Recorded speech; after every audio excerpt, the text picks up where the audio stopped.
Nah.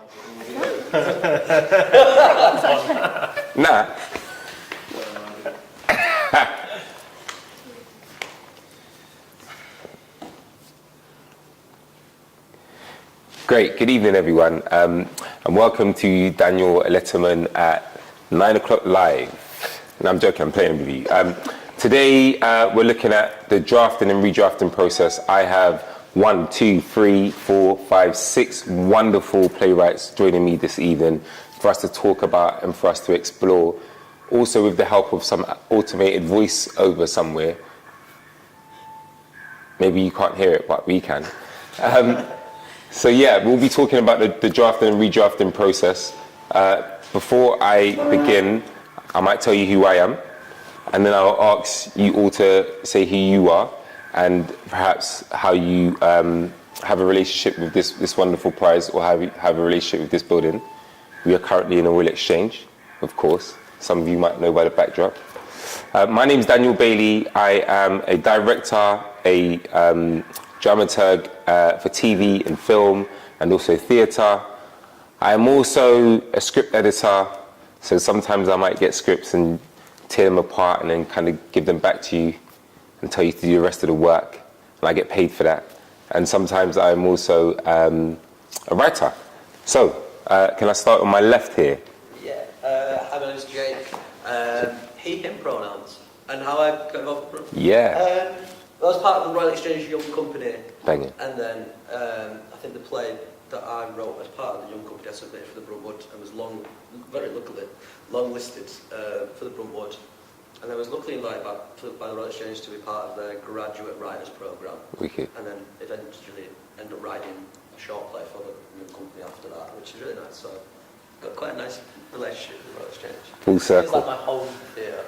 Wicked. That's dope. Love that. I'm Naomi. My pronouns are she, her. I led the Young Company Writers Group for 3 years. And another fun fact is I got married at the Royal Exchange. Hey, congrats. I'm Bax. I'm a writer. I am also run a theatre company with a couple of friends. And so I guess my experience with the Royal Exchange has been both sort of being supported as like a theatre company as well and doing some development stuff here, and also with the Bruntwood. I think I first submitted in 2017 and did sort of part of the these workshops then. And and just have had a relationship with Suzanne Bell since then, and she's read things and supported me, and which has been incredible. That's wicked. That's dope. Thank you.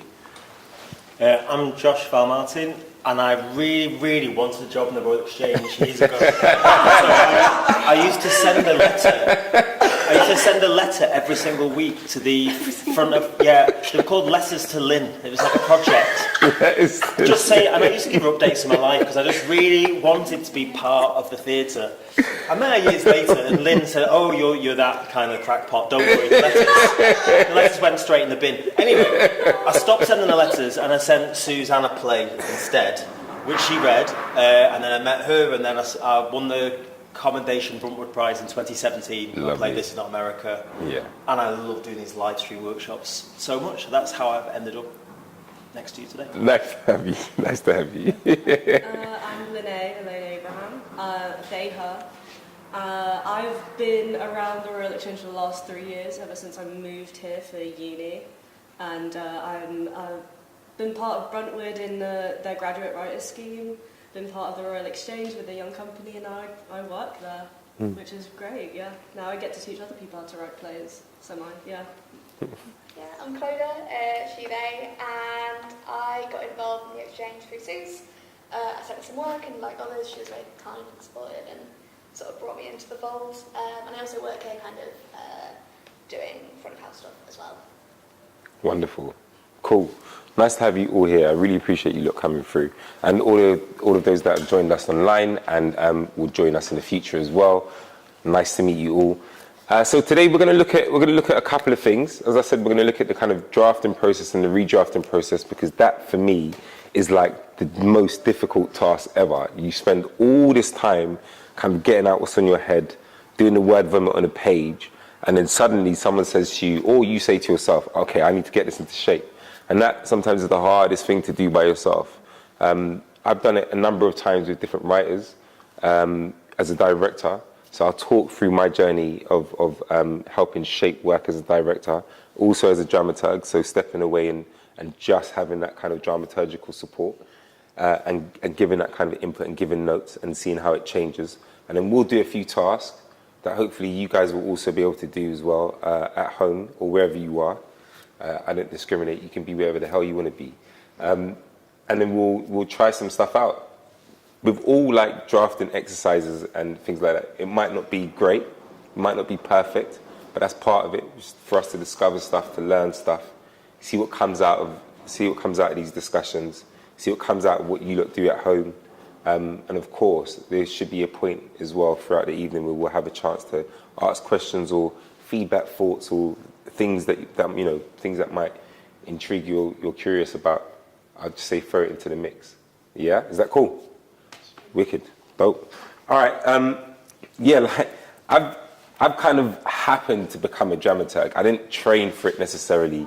I went to university, and I went to Brunel University and studied modern drama. And so through that time in that period, I read a hell of a lot of plays, witnessed a lot of things in regards to people writing plays, some shocking ones and some things that should have gone on and never saw the light of day. But through that process of like being in stuff, working on stuff, being around it, I was able to kind of like carve my way into becoming a bit more of a dramaturg. And then I took it a little bit more serious, and I bought loads of books whilst I was on the RTYDS. And you don't know what that is. Regional Theatre's Young Directors Scheme. I got it right.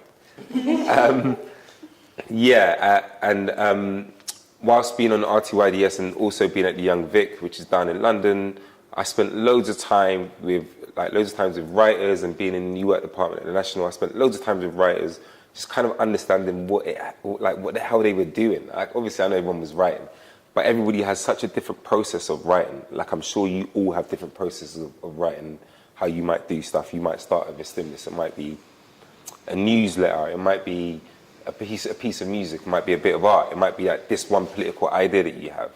But I spent so much time with all those different writers who have all different processes, and I was like, how do you find a uniform thing that can help all these writers? And I quickly realized that you can't. You just don't. You've got to adapt to the moment. I think the best dramaturgs are those that can adapt to the moment. They can ask the essential questions of like who, what, why, location, space, ask those essential questions, which I think are imperative questions. But the dramaturgs who are real experts are the ones that understand your piece, or understand the person writing it, or understand, I don't know, something really niche, like, I don't know, F1 racing or something like that. You're writing about this F1 racer, and you have someone who's an expert in that can actually help you with maybe your research or something to do with that world, but also have an understanding of how to structure or write a play. Most dramaturgs are shit writers, I'll tell you that now. No, I'm joking, they're not always, but yeah, sometimes their focus is like everywhere else in it, which is my focus, to be fair, which is why I don't get to write as much. So I can put my hands up and say that might be me. Anyway, yeah. So, so I do have some exercises, some thoughts and feelings. But if there's anything that just kind of like that you're like pondering on at the moment, or that comes to mind, just throw it into the mix. Honestly, don't be afraid to start with a question. So, look, as I said anyway, drafting is usually the process of getting out what's on your head onto paper. Some of those key elements for me are, a story. Sometimes you just got that story in your head and you're like, I want to tell that story. You don't quite know who those characters are, but you're like, I know that story. I know how it goes from A to Z, yeah, or A to Z, depending on what alphabet you use. And sometimes you're like, actually, I know these characters, but I don't know the story. So it depends, it's a chicken and egg sort of thing, what comes first. But it's usually, again, like I said, it's a stimulus. There's something there that's in your mind, or something that's in your heart, or something that's bothering you, or something that actually you just want to express to the world. Characters, when we think about characters within this idea of, this draft, sometimes we get hung up on like having these characters that are fully dimensional, these characters that are fully active, and actually, which I think's right.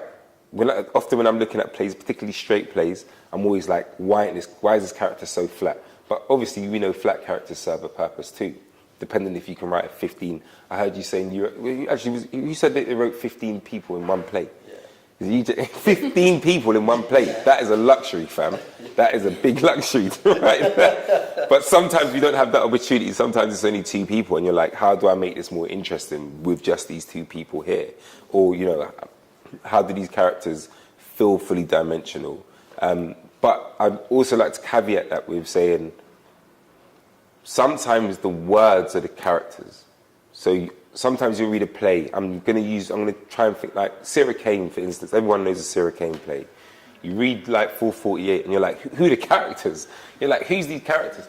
Doesn't matter, because the characters exist in the words. They exist in what you're trying to get across and what you want to say about the world, or what you want to say about something very specific. So I'm going to shit on a lot of writers who have been like, character. And I do love characters, don't get me wrong, I do love characters. But sometimes, like I said, the characters exist within the words, right? Not I.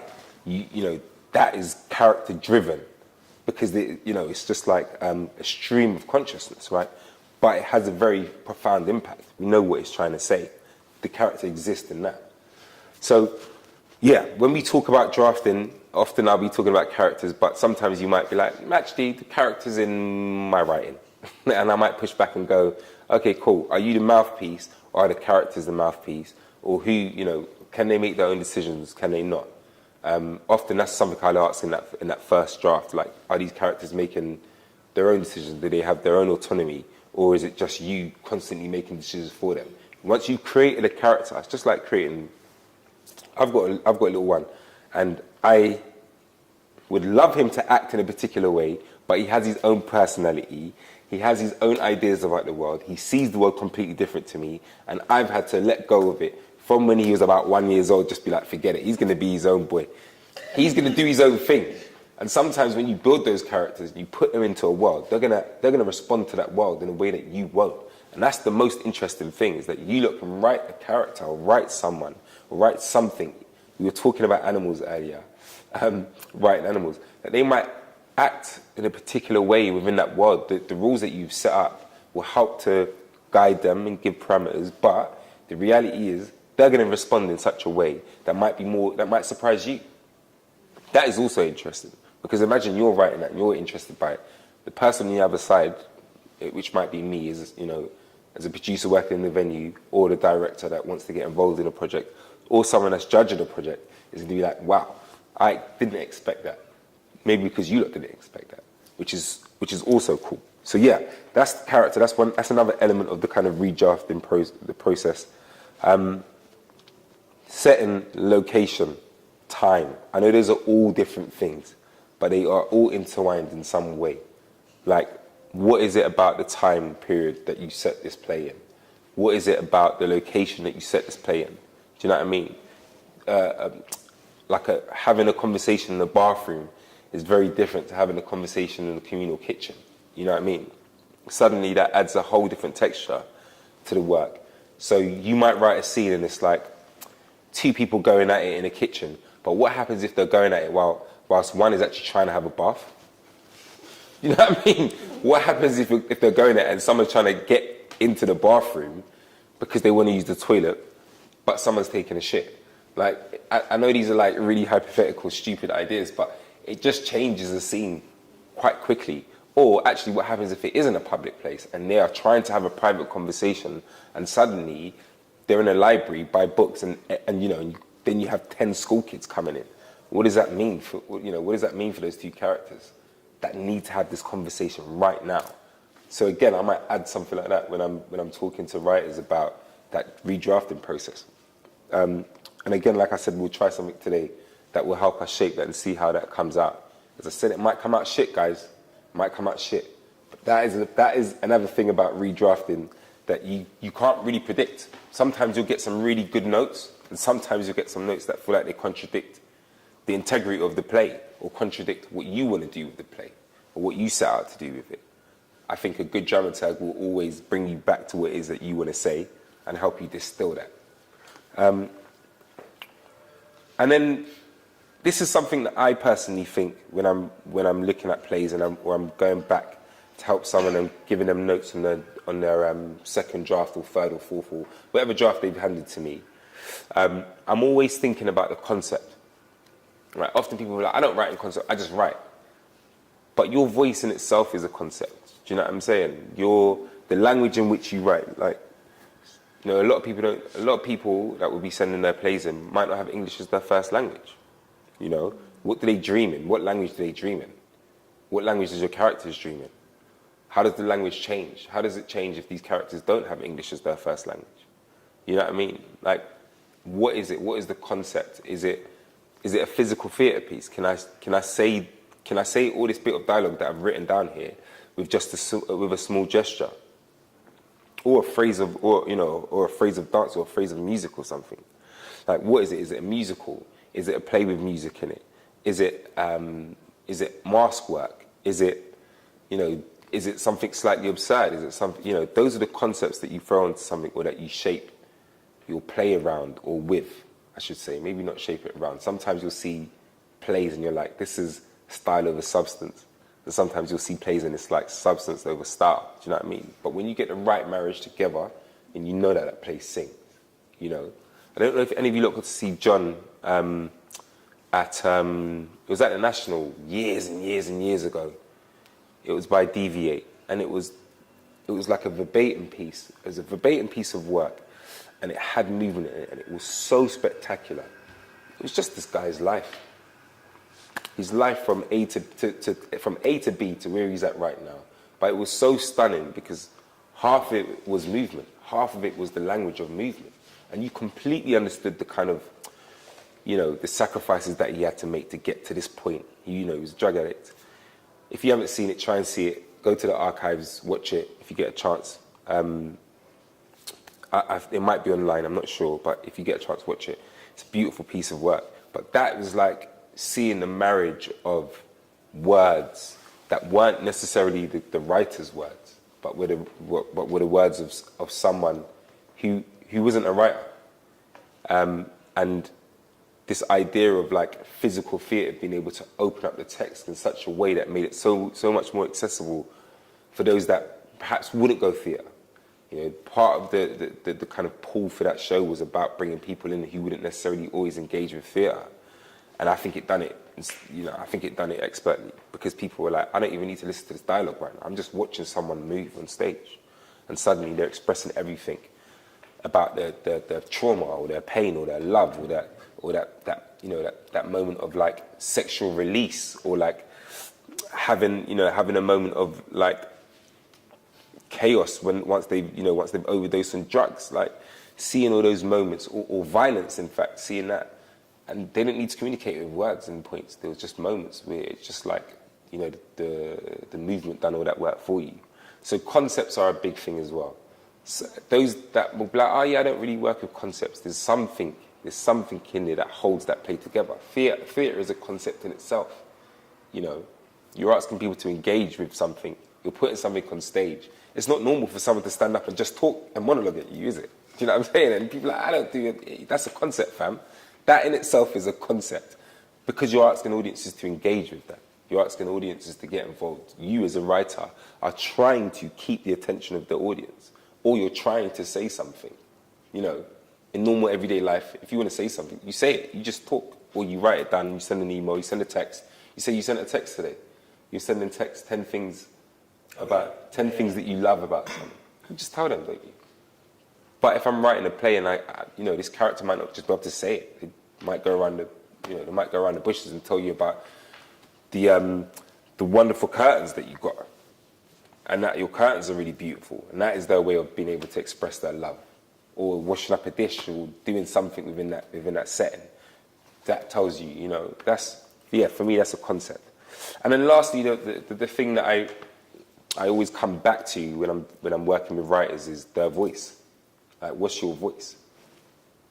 You know, and that's like, sometimes that feels like a bit a bit more of an abstract concept, like what's your voice?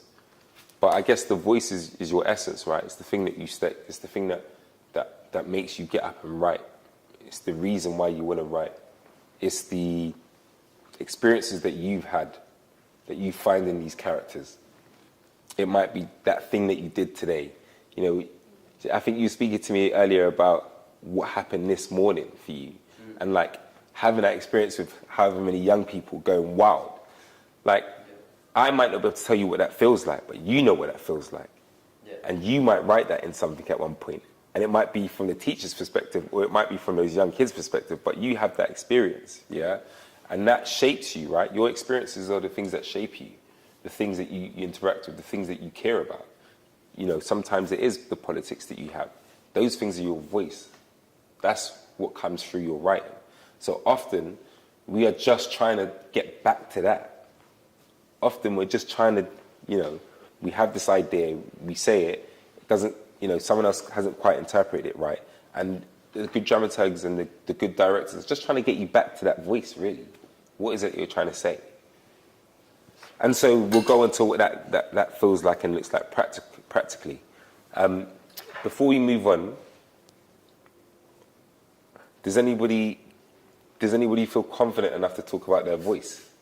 Well, that's the thing, like, I'm working on finding that voice. Yes. And it's like, well, how do you filter through the noise of... I think for me, as like an immigrant and a queer person, a person of colour, it's like, oh, there's so many, like, you've got so much, but like also it feels so lost in it. It's probably not like anything, I'm just more saying that, like, it's really, what is that journey for you, would you say, like, of finding that voice? Often we just write the people that we know, right? Like the first thing we do is we write the people that we know because we want to see those people presented on the stage. Like I didn't see enough people from like me, working class black. Do you know what I mean? I didn't see Caribbean. I didn't see a lot of those people on the stage when I was first going to the theatre. And so I was desperate to write about those people that came from a certain background, from the hood. I wanted to see those people on the stage. So often I would write things that represented that, or that reflected that, you know, that side of me that I didn't get to see. And then I got to a point where my politics slightly changed, which I still wanted to see those people on stage, but I wanted to see them in different scenarios. I wanted to see them in different situations. So I might put the guy that's from the hood, suddenly, I might put him in a Mayfair hotel with a politician. And like, what does that look like now? Where he gets to have that opportunity to speak. So I'm almost reimagining a future. I'm almost reimagining what I want for that same character that I wrote 10 years ago. I want to know what that character will do in 10 years' time. I've evolved a little bit. And I want that person to be in the same spaces that I occupy now as well. So for you, I guess that, you know, you'll find your voice. Finding your voice is just about coming back to your central self, innit?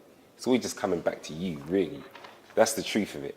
And when you start to filter the noise will be filtered by knowing what it is that you want to say at that particular time, or what that play or what that piece of writing is for. It's just cutting away, and these exercises will help you. And knowing that this character can exist and feels fully dimensional. And what I mean is that they have the autonomy to speak, they have the autonomy to act in a certain way, that they respond in a certain way. That might change and that might evolve, but that's also a good thing. I heard something this weekend which was really, it was so small, but it was so profound. And someone said, what's the point having a mind if you can't change it? And I was like, that's why you've got a mind. But it was small. But for your character, like, for you to bring that into your character, for your character's mind to change, for your character to go on a journey from where they started to where they finish, that is your voice. That is a reflection of you, you know. So I think through the process of writing, through the process of sharing your work, through the process of having conversations, through the process of evolving, through the process of, you know, of learning, you will harness your voice. And that's what it becomes about. It's not just about finding it, because your voice you found it already. It exists in you. It's about harnessing that now. And that might change from play to play. And it should change from play to play, because you're going to change from play to play. You know what I mean? And those are the things that I think, you know, are most important when you start talking about drafting and redrafting. So it's really important that you're working with people that understand you. That isn't always the case. That is hard to find. It's rare to be like, oh, okay, this person that understands me. But in order to understand your work, sometimes we need to understand the person. That's my philosophy anyway. So I spend more time just asking people questions about their lives.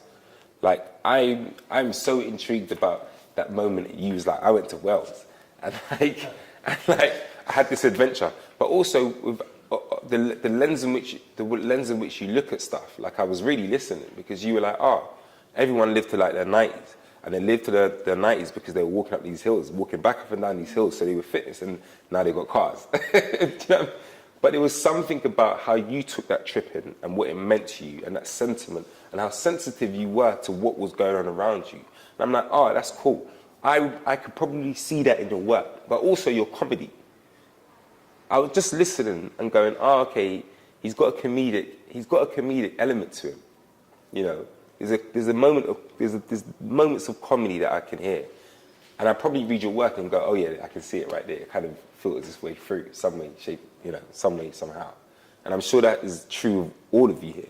Now, I mean, I've read your work before, and know that I know your voice is fierce.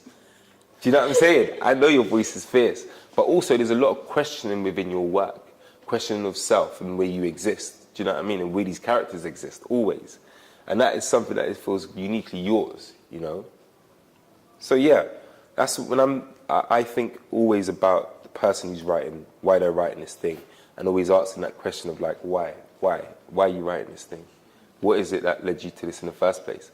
And that might burn out in the 2 months, but there's a fire that exists there as to why. And, you know, you might be like, oh, I'm wanting to do this because Trump got into power. That's cool, but when Trump's not in power, is it still going to be relevant to you? Is it still going to be burning? Yeah, because he shouldn't have got there in the first place. All right, cool. Well, then that's the thing. Let's look at what that means. Let's look at what that means to you, the writer, and then we'll start to distill it and look to what it means to these characters and how they might play out within the worlds that you've created. So yeah, anyone else? Talking about voice here. Talking about voice, folks, for you at home, or on the bus, or on the train, or on the commute home. Voice. I think it's something I found more recently as well, like coming back to writing theatre, I think you find it as much in what isn't your voice as what is. Like when you write something and you're like, oh, that, because I think sometimes you can have really good ideas, like, you know, like particularly if you write political stuff, I think that you can be like, oh, that's a really great, like precinct, so that's a really good idea, and then you write it and you're like, well, I feel like sometimes I'm like, oh, it's a great idea, but it's not my play, it's not my voice, it's not what I want to write. But then when you land on something that is, suddenly you're like, oh no, it flies, and that's the bit that gets just gets your heart going, isn't it? I think that's the thing that helps you find your voice. Like that, like what gets your heart going, what gets your brain going, what gets your heart going, what gets your soul moving. Like that's what you should write. Yeah, and I don't think it's always hard as well, isn't it? Because some things are like just really great topics where you're like, oh, I'd really like to write a play about that, but then you start and you're like, actually, it's not mine. And then you see someone else's and you're like, oh, that's fine. That was you. But Bex, you were just talking about this as much as the thing that you're like, you find out that's not your voice. But that is the process of elimination, isn't it? Like essentially, like if scientists will be like, yeah, that's how we got the cure to cancer. But it's how we get to that. That it's how we get to the essential. It's how we distill the work. Is that we go, all right, this thing's not mine. This thing's not mine. This thing's not mine. Okay, this thing is. This is it. It's the process of elimination, which again is something that features really heavily in redrafting work. Process of elimination, the economy of words, getting into something and going, do I actually need this scene? What is this scene actively doing? You know, what are these characters actively doing in this thing? Am I just giving information here, or am I making it active and exciting to watch, or exciting isn't the right word. Is it interesting? Is it challenging me? Is it testing an audience? Is it nurturing an audience? Is it educating an audience? Is it doing all those actionable things that you think about, you know, when in your day-to-day life? Like, I'm not going to get on a bus, but I have to get on a bus because I've got to go somewhere, innit? I've got to do something. I'm getting up this morning, I've got to pay my bills, haven't I? You know what I'm going to say? I've got to wash my ass because I don't want to stink when I get on that train too. You know, there's a number of processes that we go through in a day-to-day. But it's all a process, isn't it? It's all a process. So, yeah, voice. Any other ideas or thoughts on voice? What your voice might be? Like finding that space where you can be 100% honest. Like, sometimes I've written something, I'm like, yeah, I don't really know. Or like, or like, I don't really believe that. And it's not got that counter argument. But is it finding that place where you're being your honest self in your work? Yeah. Yeah. And that honest self, like, you know, often writers will write stuff that they don't know about, but they're interested in it. Yeah. They're really interested in it. It's hard to write stuff that you're not interested in. Sorry, some of the TV writers. You've got to pay them bills, man. But it's true though, isn't it? Sometimes, and that's what I love about theatre, is that you can be like, I'm really interested in this thing, and I want to research the hell out of it, and I can geek out, and I get paid to geek out, fam. I get paid to be a geek. That is like the best thing possible, because I'm learning about this thing that I'm really interested in. Then I'm going to find a way to then incorporate it into this play. And then I'm going to find a way to make it interesting. And then I'm going to find a way to maybe blow this thing apart. Maybe expose it. You know, I might have this feeling about masculinity and be like, oh yeah, I'm going to put it in a play. I'm really going to look at it. And actually I might find something profound to say about masculinity whilst writing it and go, oh wow, my whole idea of masculinity and what I thought on it changes. Yeah. You know, like that is when you know you've made a discovery, and that discovery is then going to be passed on to someone else. And is that what's really cool about this, like the submitting to Bruntwood stage? It's like you can literally write whatever the fuck you want, like, and sometimes that's overwhelming and weird. You write the thing that makes you want to sit down at that desk, that makes you want to run around, that makes you want to put the hours in and get that play in. Yeah. Whereas actually, then sometimes you have to write things that you don't want to write, and that's like the death of the death of creativity. You have to write what you don't want to write. But like for Bruntwood and for all the playwriting prizes, actually, I get to write what you want to write. Yeah, which is really cool. Which is why I love the Bruntwood prize, because even if it doesn't get longlisted or it doesn't get shortlisted, you know you've written something. It's there. It exists. That essence of you exists. It's immortal now. Do you know what I mean? It's immortalized, and like you might shape it and change it, and it might do something else. It might mean something completely different to you in 2 years, and you get to redraft that. Yeah. See what I just did there? You get to redraft it, and then you send that and you send that out to someone else, and someone goes, "Oh my gosh!" Someone sent me a play last week, or they sent it last week, and they spoke for about 10 minutes about not knowing what the hell this play is, where it's at, and I read it and I wept. I cried reading this play. I cried, and it was only 30 pages.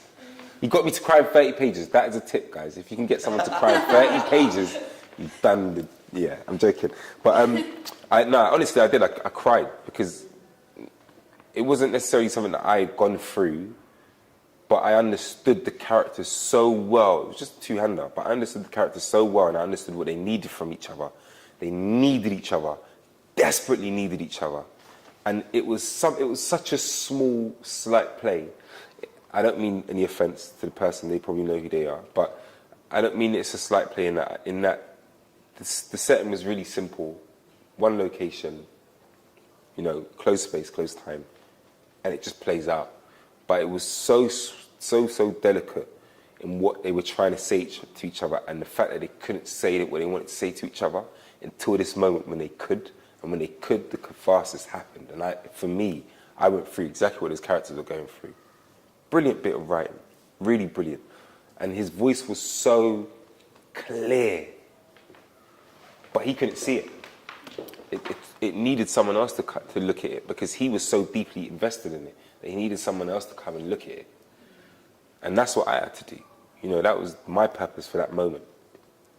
It was for me to look at it and have a different lens and go, actually, it's doing all the things that you feared it wasn't doing, it's doing all of it. doing every single one. It's hitting every single one. Those I guess, like, targets that you wanted to hit. So congratulations on the perfect play. It's not finished yet.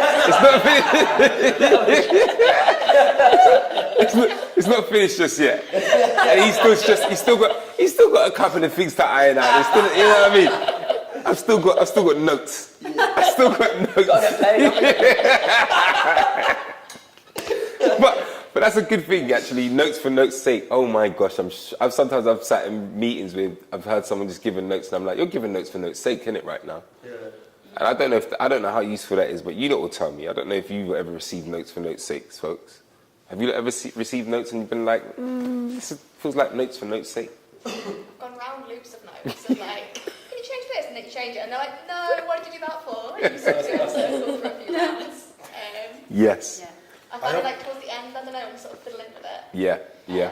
I find that quite sticky and a bit like, I don't know, sometimes a bit weird to navigate. Don't do it. Don't do it again until they put their money where their mouth is. Make sure that they're definitely giving you that commission and even talking about producing it. Then I'll be like, all right, cool. I'll go run a loop for you just to get back to where I was in the first place because you're paying me for it. And then when we get to production, I'm gonna just rewrite again. You've got to be cheeky, man. You've got to have something. You've got to hold something for yourself. Nice. You can see. I've got this theory that, like, with notes, you know when the good notes because you go, oh yeah, no, I knew that. That's what I was thinking, but you put it into words. And then again, sometimes I'll kind of push them aside, go, no, that doesn't sit right. No, it's just wrong. You're wrong. And then 2 drafts later, I'll think I can just hear myself like kind of talking to the dramaturg or editor or whoever and saying, you know what we need to do is this. And then I'll sort of turn around and say, well, we did tell you that. We did tell you this 6 months ago. Yeah. But almost I needed to do that work. Yeah. I needed to get there before I could implement it. Because unless I really believe what I've just been told, I'm not going to be able to implement it. Yeah. Yeah. Is that your voice then? Your voice? How is this like into voice, or is this just me getting something off my chest? Let's go with voice. It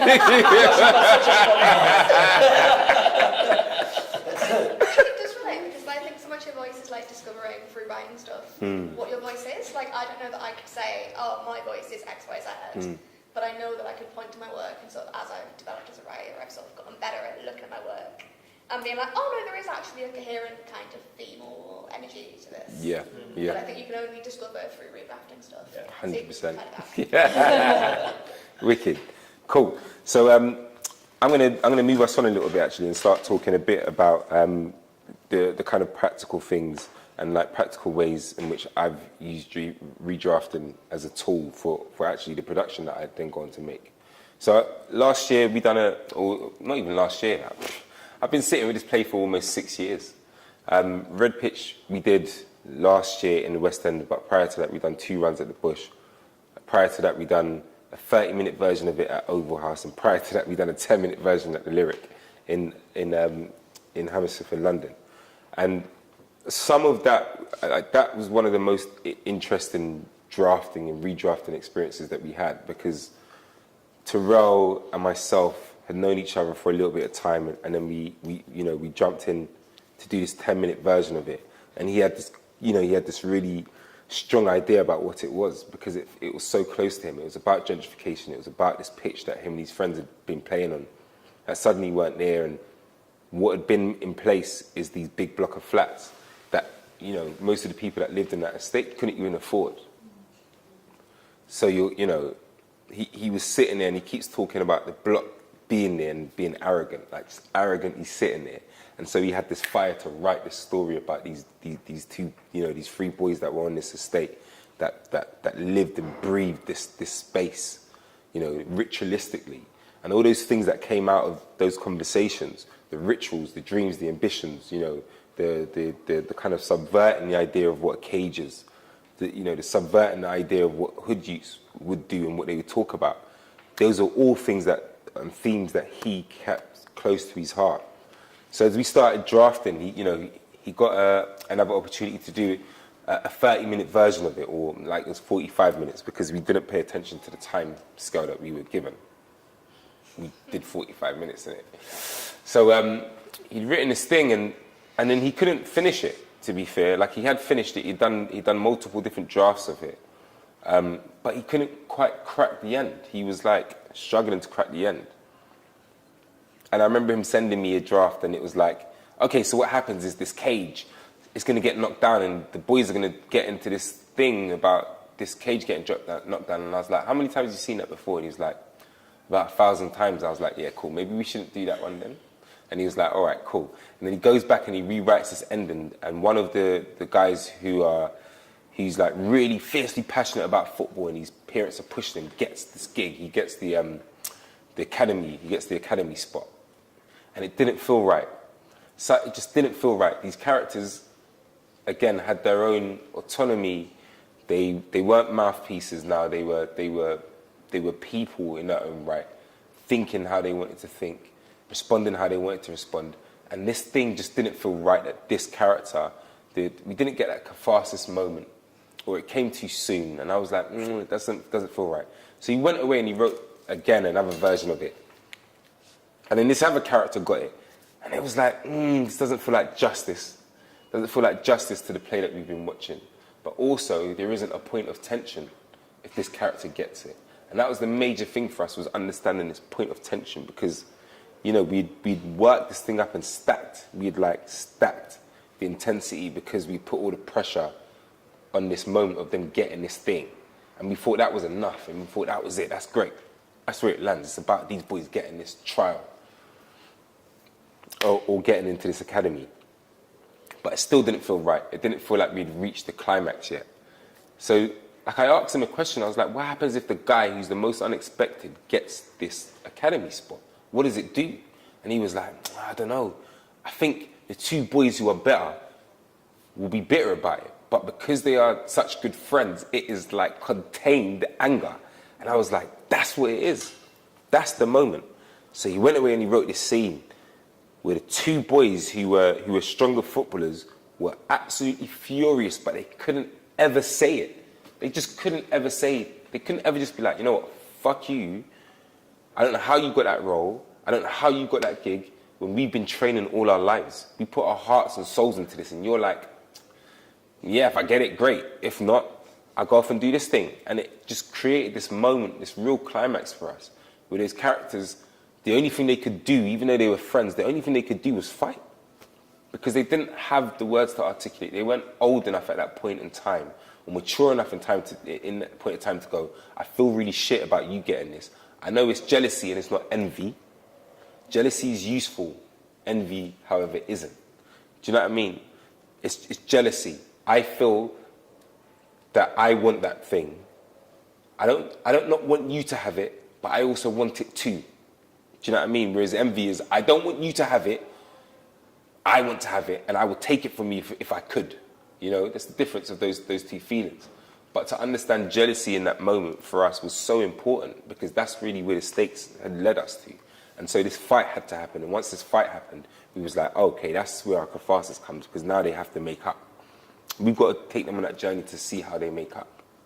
And they make up in a way that only teenage boys who don't necessarily have all of the emotional intelligence do, with a chocolate and a drink, you know, on a football pitch.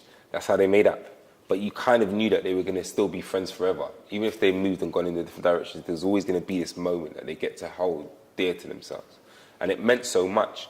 But that took, I can't even tell you, Terrell will probably tell you, maybe 9 drafts to get to that point.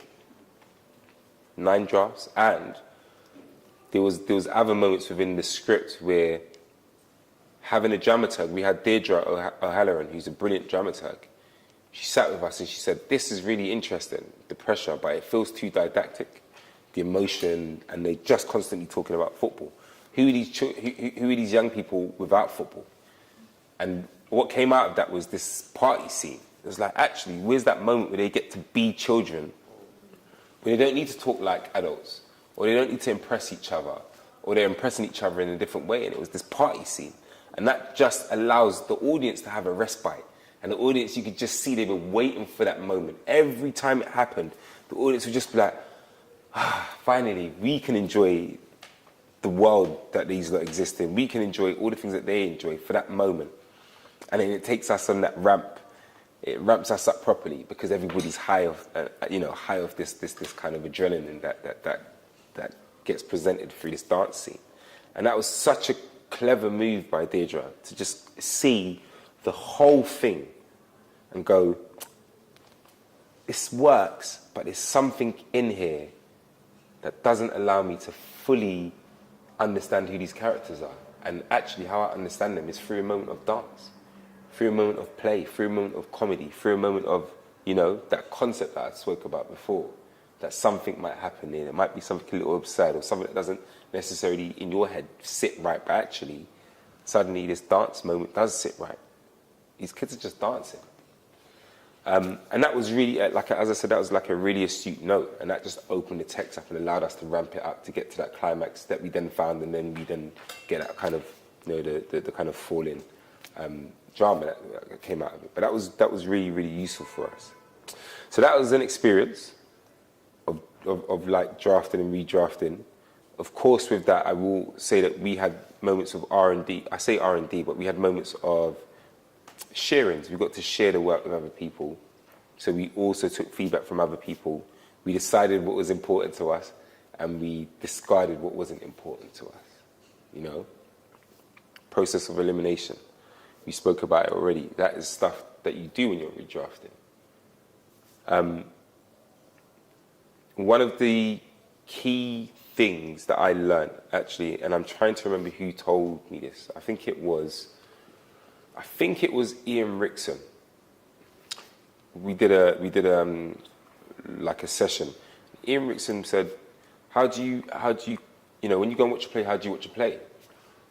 Or actually, it might have been Simon Stevens, to be fair. Big up. You say he's a local, innit? So I think it was Simon Stevens, and he was like, how do you receive a play? And I was like, oh, you watch it, innit? And he's like, yeah, but what does that mean? Like, how do you watch it? It's like, you just sit down and you watch it. You get me? I was like, what's he asking me? He was like, you watch it all in one, don't you? And I was like, oh, yeah. So he's like, that's how you read a play. If you can, always read your play, your own play, in one go. Because that's where you'll start to see the plot holes and pitfalls in your piece. Do you know what I mean? Sometimes you'll just be looking for it and you'll be like, oh, that's the moment. The dates don't quite align for me. Do you know what I mean? This character's journey doesn't quite make sense to me. This character doesn't have a journey. Why? Is this character flat on purpose, or is it just because I'm not invested in them in the way that I should? Do you know what I mean? You read it as a whole and you go, okay, those moments that I'm going to restructure in scene 9, I actually know why I'm going to restructure it. And actually, instead of restructuring scene 9, I need to restructure scene 3 and give some of the information that's in scene 9 in scene 3. That sets me up. So scene 9 then becomes about the climax. Do you know what I mean? You've got to see it as a whole, and that's the hardest thing to do, to sit down with your play and go, yeah, all right, I'm going to sit down for 2 hours or an hour and a half and just write notes on it like it's not mine.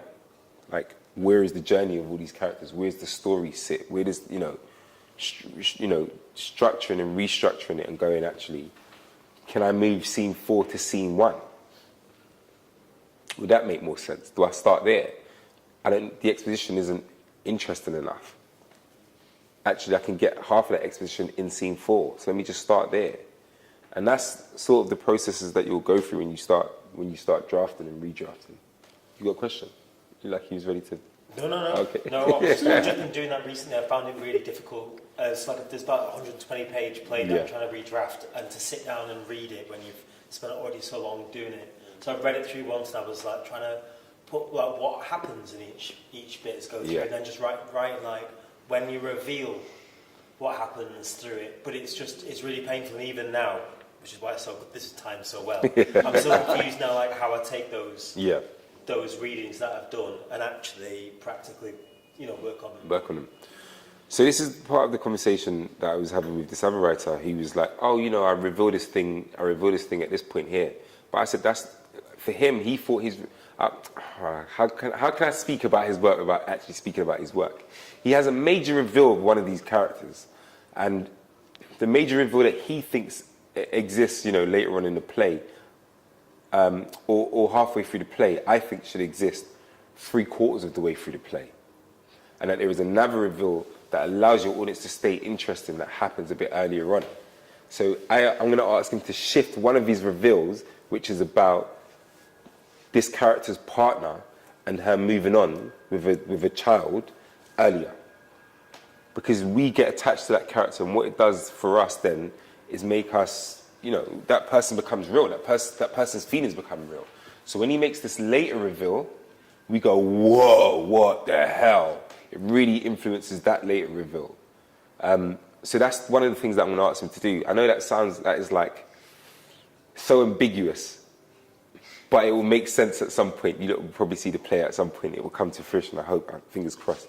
But just that thing of, his partner having a child, or his ex-partner having a child and moving on, that gets revealed later. I'm going to ask him to reveal that sooner. And so we understand. And actually, it takes us on the journey as the audience. We go, oh, she moved on. Ooh, I don't know about that, man. I don't know about her. Because she has her own reveal later on that makes it even more interesting. And then you kind of you're justified in understanding why she moved on. And it just opens up the text for us a little bit more. And it does the thing that he was struggling with, which is like creating tension between these two mates. Because the other mate has that information and decides not to give him that information until later. So it creates the tension that he wants because the other friend's trying to tease out of him. Yeah? Does that make sense? All right, cool. In that sense, I think we're going to just write stuff. We're going to do something now. We are going to do an exercise. I would love for you to get involved as well, so people at home or at your place of work or wherever you are, on your commute, try this. If you're driving, pull over to the hard shoulder. So this is a really simple exercise, something that you've probably all done before. You've got a character, you can call them A, B, you can call them 1, 2, you can call them whatever you want to call them. Yeah? You've got two characters that both want something. Yeah? It could be anything. It could be that one of the characters wants to dance and the other really wants to watch TV. Yeah? It don't mean that they necessarily want something from each other. One of them might want something from each other. The other might just want something else. Yeah? We're going to write a scene with these characters. I don't want you to think too much about location and all that sort of stuff, because that is going to be part of the redrafting process. Yeah? You can loosely think about it. I'm going to present some questions to you. I'm going to give you maybe 5 minutes. I'm going to give you 5 minutes. You write these two characters. They want something. One wants something from the other. You decide. Yeah? Cool. 5 minutes. You've got 5 minutes.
should do, innit? Let's do it. Let's do musical chairs.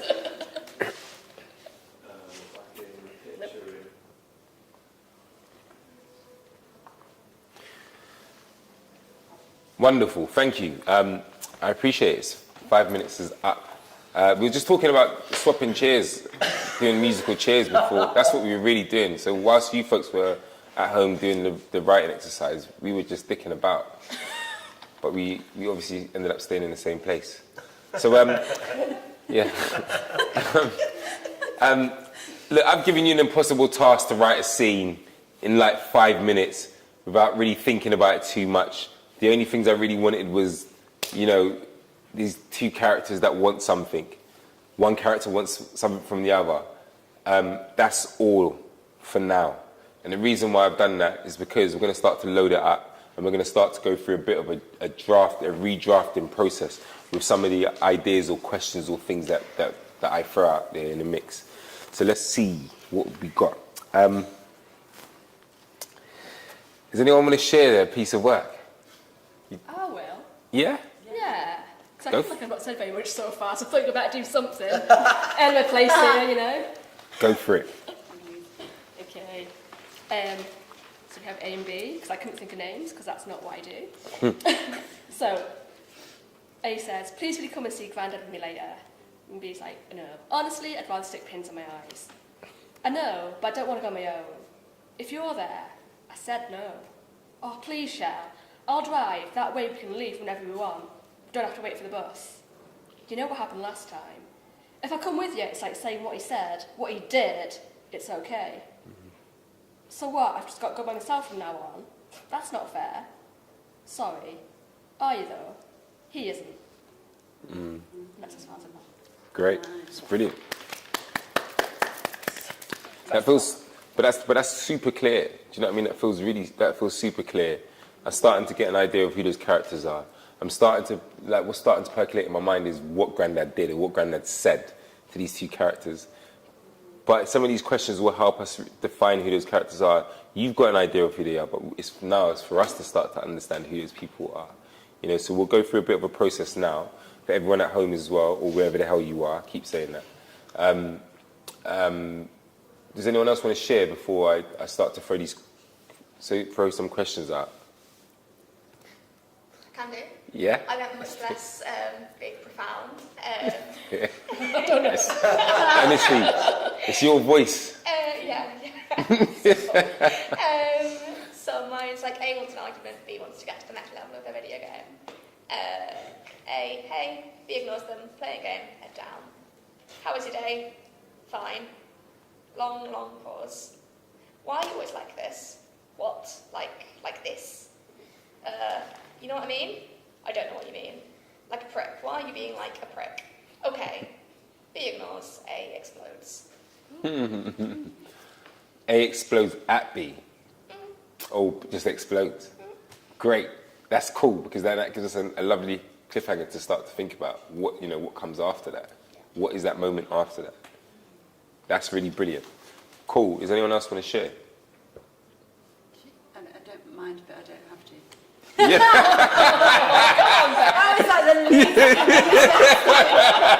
Bex, we're definitely going to share now. We're definitely going to share. You can never be on the fence with me. Yeah, just A and B. So A, Gemma reckons there's deers in the tree up there.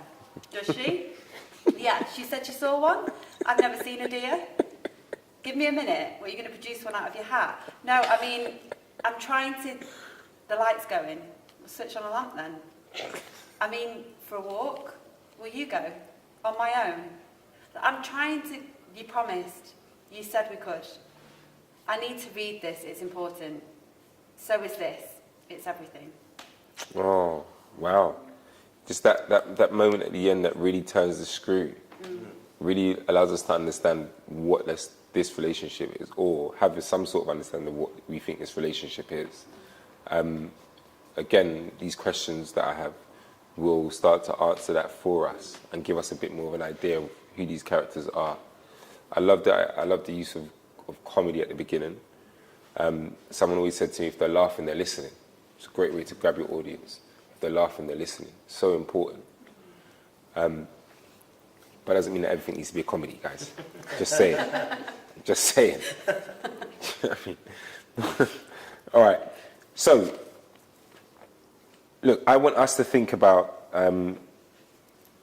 I want us to think a little bit about these characters that we have, that we've started to make. Of course, you haven't had loads of time. They haven't been sitting in your head for long periods of time, or maybe they have actually.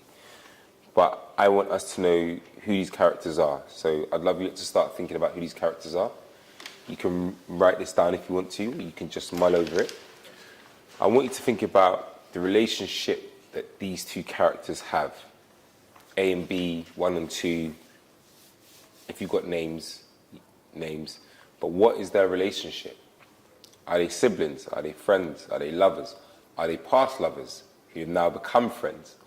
You know, are they work colleagues? You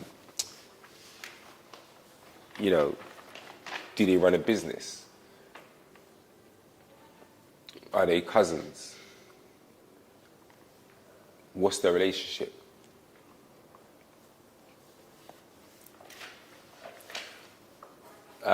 This one is a bit more meta in its presentation. I want you to think about this scene as a whole thing, as in what is the ultimate story? You know, what is the play here? Is it a play about video games and someone wanting to get someone out of the room so they can play their video game, and that is what they want to achieve? Is it something far bigger than that? Do they get sucked into the video game? Is it the end of a relationship and someone or one of these characters are trying to save that relationship? You know, is it what Grandad said? Where does this fit within that structure? Is this like the first scene, or is this like the end?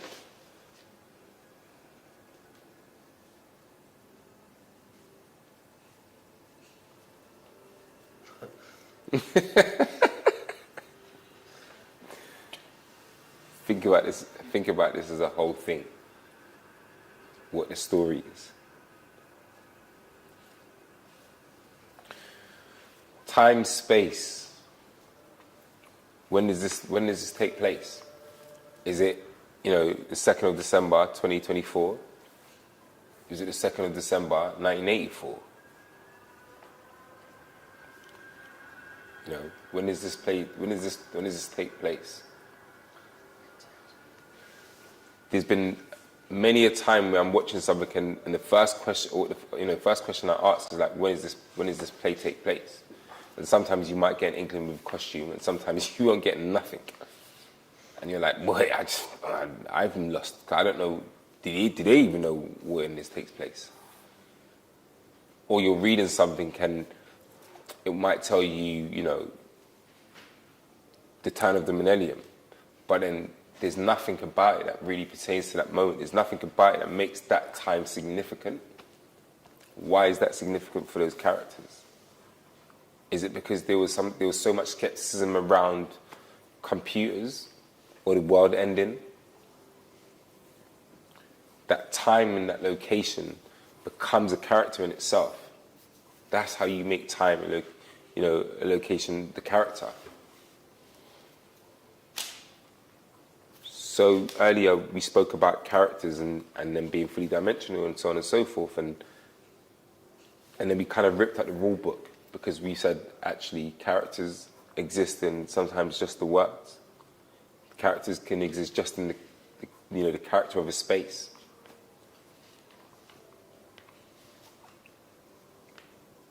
You know, Naomi, suddenly I put those two characters in the outback in Australia. And they're two Aboriginals. Or mixed heritage Aboriginals. Do you know what I mean? Indigenous peeps. Like, how does that change it? What if I put them in Pretoria in the 60s? And they were two quote-unquote, coloured people. What does it change? How does it change?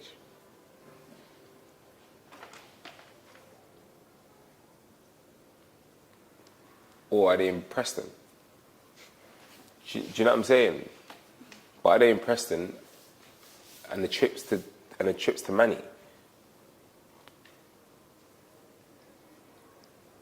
Her granddad is from Preston.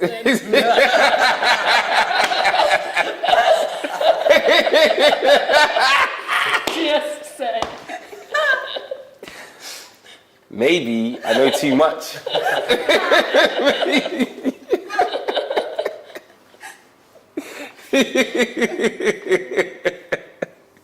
Sorry if I triggered anything. The whole world is saying this.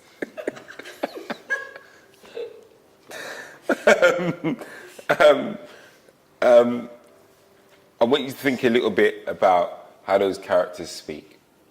So, finding their own voices. Is it RP? Is it MLE? Do you know what I mean? Where do they, where's what's comfortable for them? Are they speaking in their natural voices whilst having this interaction with these characters?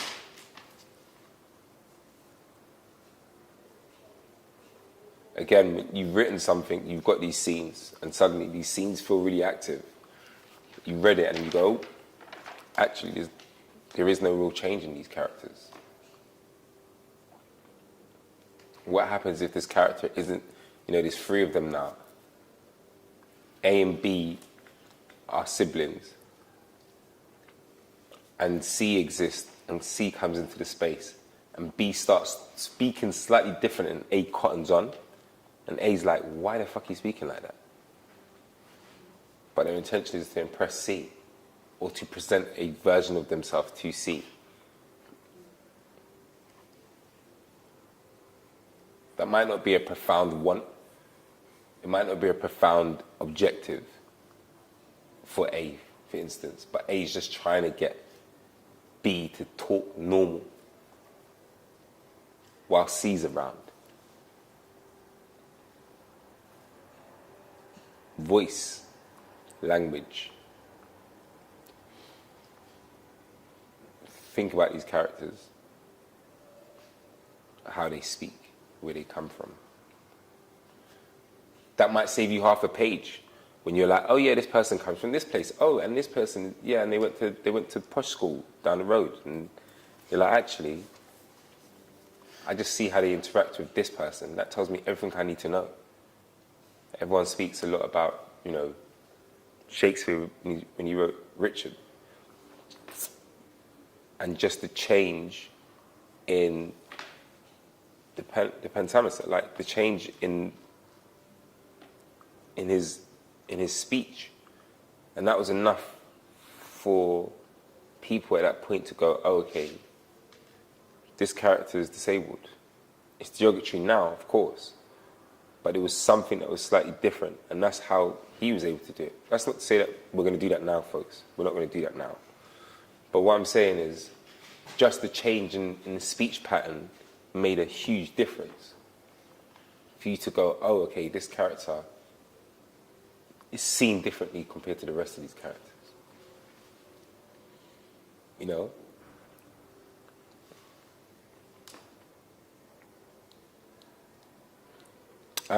We spoke about concept. Concept sometimes being into genres. I'm not necessarily asking you to make a decision on this here, but can you see your thing as a different genre? Is it a dark comedy? Is it a drama? Is it a thriller? Is it a farce?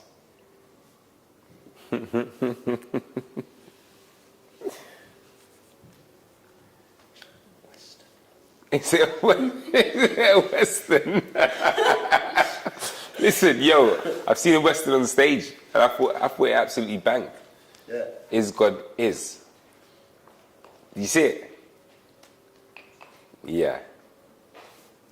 You've got Rosie like. Across Western. Yeah. Oh. It worked, man. It worked. Was that the one that the Royal Court? Yeah. Yeah, I saw that one. It worked.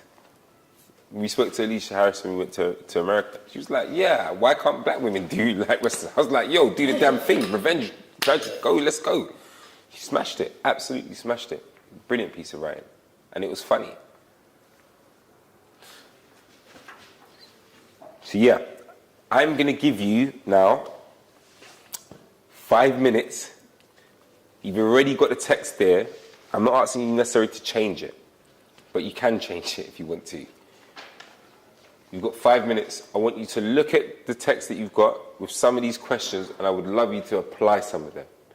So maybe it's change of language of these two characters. Maybe it's understanding the location, and maybe it might be, sorry, this is another thing I didn't add, apologies. But like, I know there's a couple of that moments where you can put a bit of direction in there. So actually take out a bit of dialogue, and it might be, you know, what bit of direction can I put in there that opens this up and tells me what I need to know instead of a bit of text.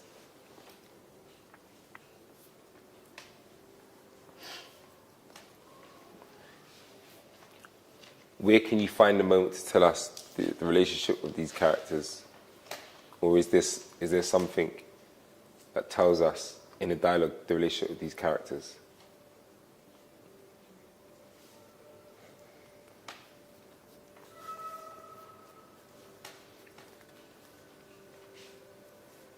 Who are these characters?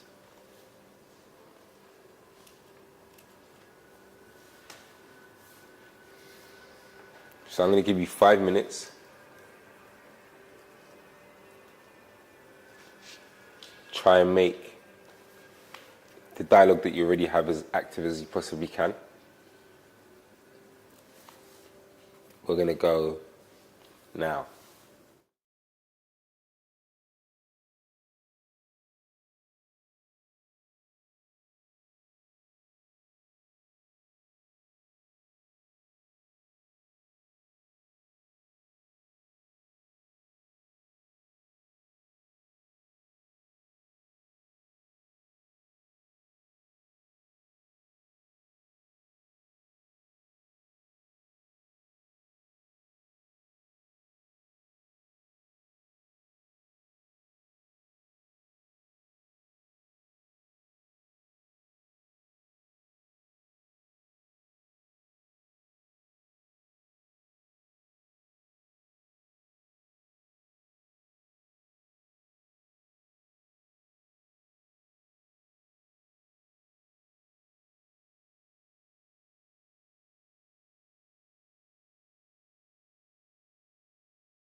Great, we are back. Everyone is frantically still writing, so I'm going to give you like 10 seconds more just to finish up. Whilst you finish up, we're going to talk a little bit about those elements of kind of redrafting. Some of the stuff that I mentioned earlier, some stuff that I haven't mentioned just yet. So hopefully, for those of you that are still writing your Bruntwood Prize winning play, the winning one, that you will start to implement some of this stuff when you're drafting, because it's a difficult thing to do it by yourself. And like I said, if you've got someone to help you, if you've got someone just to read it out loud, or if you can read it out loud yourself, read it out loud, because you'll start to find some of those plot holes, some of the things that might not be as consistent, you know, character consistency. There might be other things like time that doesn't quite work. There might be things where you can shift, you know, the rise and tension in different places. There might be points where you can, I think Mark Ravenhill said this, which is like just snipping off some of those beginning words and those end words. So instead of your character saying, yo, let's go grab something to eat, that your character just says, let's go grab something to eat. You know what I mean? It just makes it active, direct.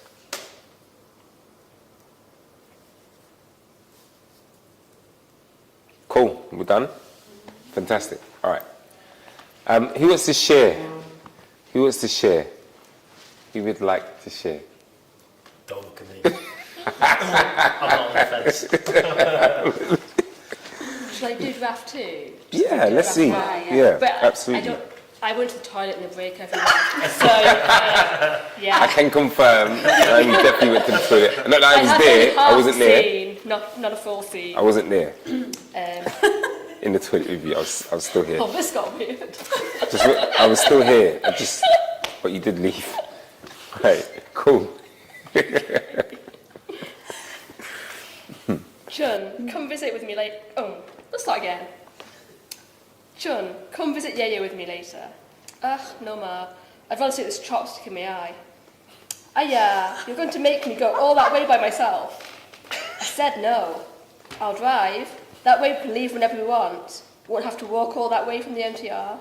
You know what happened last time. I know. That's as far as I got. Wow, cool. You made that so much more Asian. I feel like I'm the one who can say it in this room. You are definitely the one that is qualified to say it, definitely, 100%.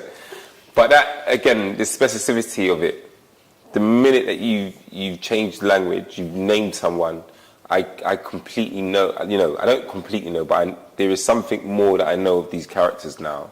There's something more that I understand of the stakes.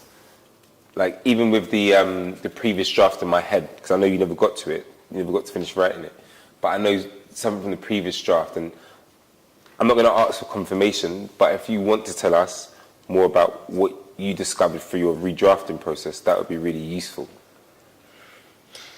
You just came back and wrote. Honestly, you freaked me out with the Preston comment last time. So I was like, how, you know, what's the furthest I can get away from Preston?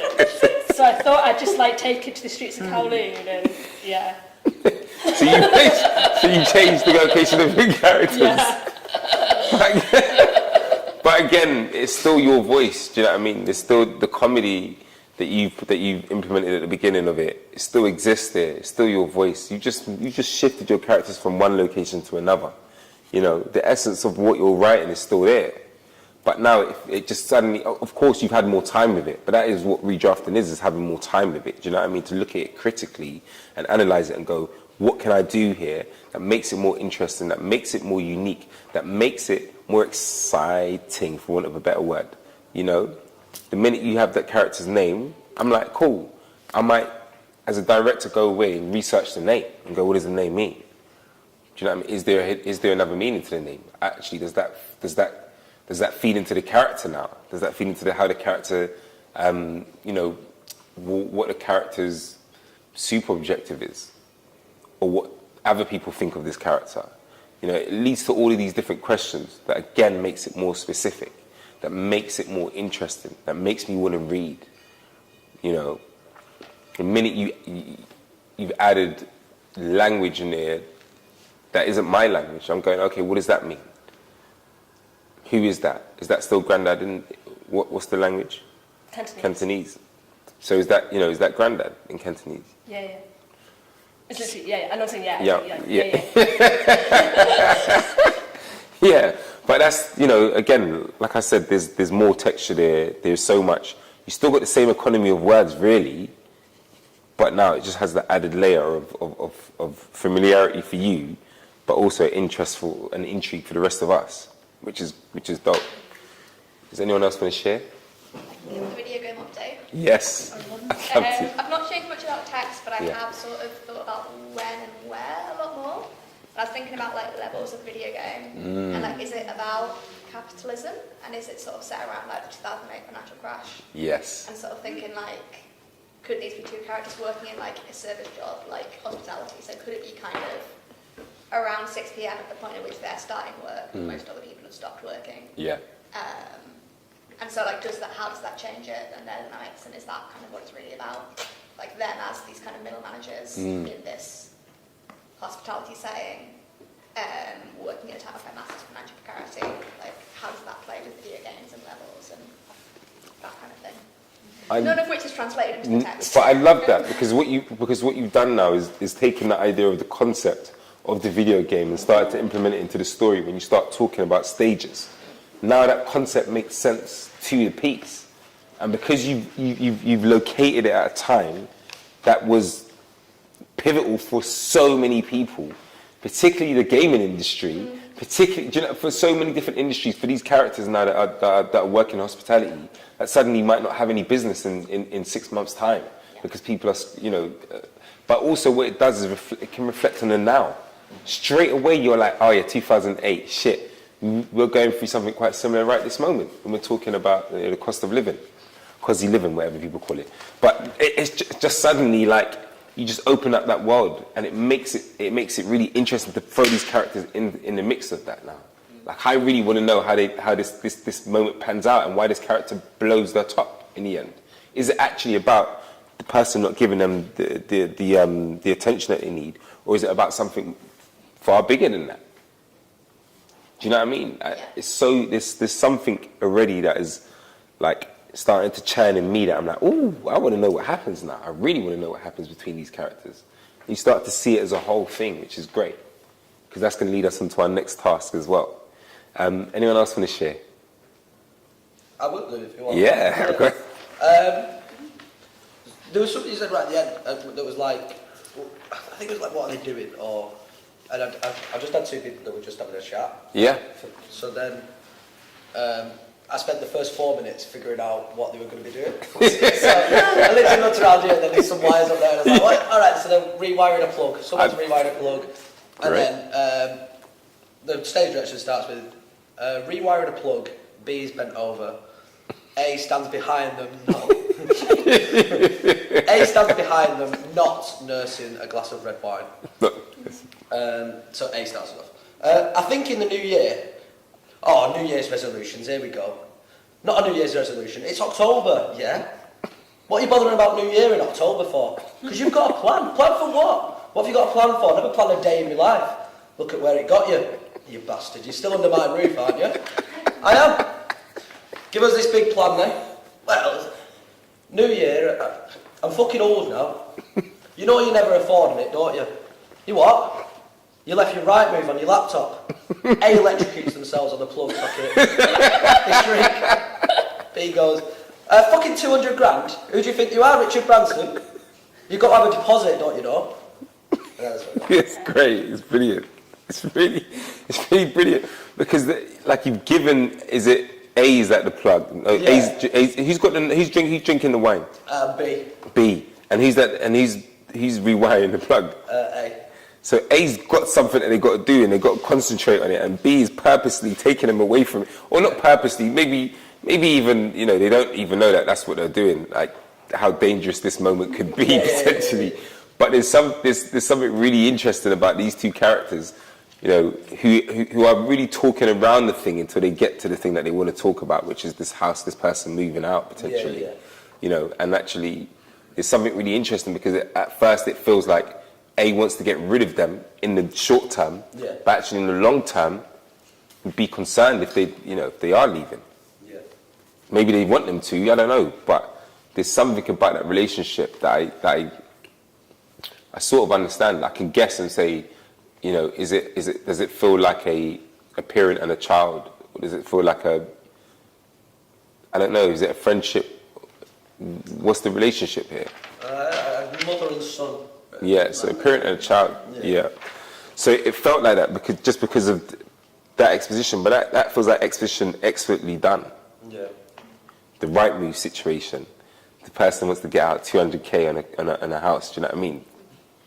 That mum knows that they ain't got the deposit. Yeah. Or is it mum? Yeah. Yeah. Mum knows that he ain't got the deposit. He ain't got the deposit. Tells me something about their characters straight away and how much she knows about him not having that deposit. Yeah. And also nosing into his laptop. Or nosing. But there's something really interesting about the dynamic of those two characters, and that someone's got something quite active to do, which is just rewire this bloody plug and then ends up getting electrocuted by it. Yeah. As a result of probably not paying attention. It was quite nice to think about, like, so as soon as I got the plug, like, you know at some point they're going to get electrocuted. Yeah. I didn't know. It was a surprise to me. So it's like, okay, at what point did they get electrocuted? And it was, I think sometimes and I didn't realise it until I did it, it's quite nice to have them doing active Yeah. doing. I think sometimes you start writing and you go, he's playing. Yeah, they're just talking, because they're just talking, that's what we're here for, to play. But actually, what are they doing while they're talking?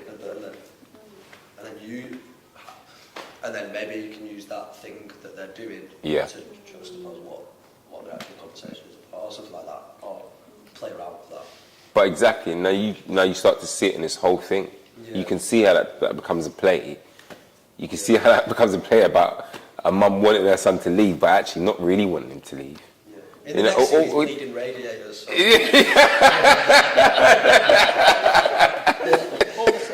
So. Does anyone else want to share? I can share the update about the deer, if that's helpful. I'd love to. The deer up in the tree. I'd love to. Okay, so shall I just read it and then say what I've changed? Yeah. Okay, so Gemma reckons there's deer in the trees up there. How the fuck would she know? She knows. I've never seen a deer. Of course you have. Serious. B strokes A's arm, A pulls away. B, give me a minute. You're going to produce one out of your hat. I'm trying to, the light's going, put a lamp on, for a walk. You go. On my own, I need to read this. You promised. This is important. So is this. It's everything. Gemma says we need this. Gemma says we need this. Yeah, Gemma says a lot. But Gemma becomes such a massive... I thought about that when you said the thing about putting someone else in it who isn't maybe in it and who Gemma might be then, and I don't know the answer. But like who she might be and what that situation is then and why they're in this place and what she represents. Yeah. But Gemma does two things, which is really important. Like Gemma is like, there's deer up in that tree. So how old is Gemma to be like, there's deer up in that tree? But also for Gemma to be the protagonist in this actually, and be like, Gemma says we need this. Because ultimately, when I hear Gemma saying they're up in a tree, I think Gemma's little. Do you know what I mean? Or Gemma's either having a wind-up, or Gemma's really little. Yeah. And if Gemma's the one that is suggesting that they need to have a talk, that is major. Yeah. We've got choir as well joining us. That's amazing. But Gemma becomes so significant. You know, and that relationship feels a bit more crystallized. I'm going to cheat because of time. What's the relationship? Do you know what the relationship is?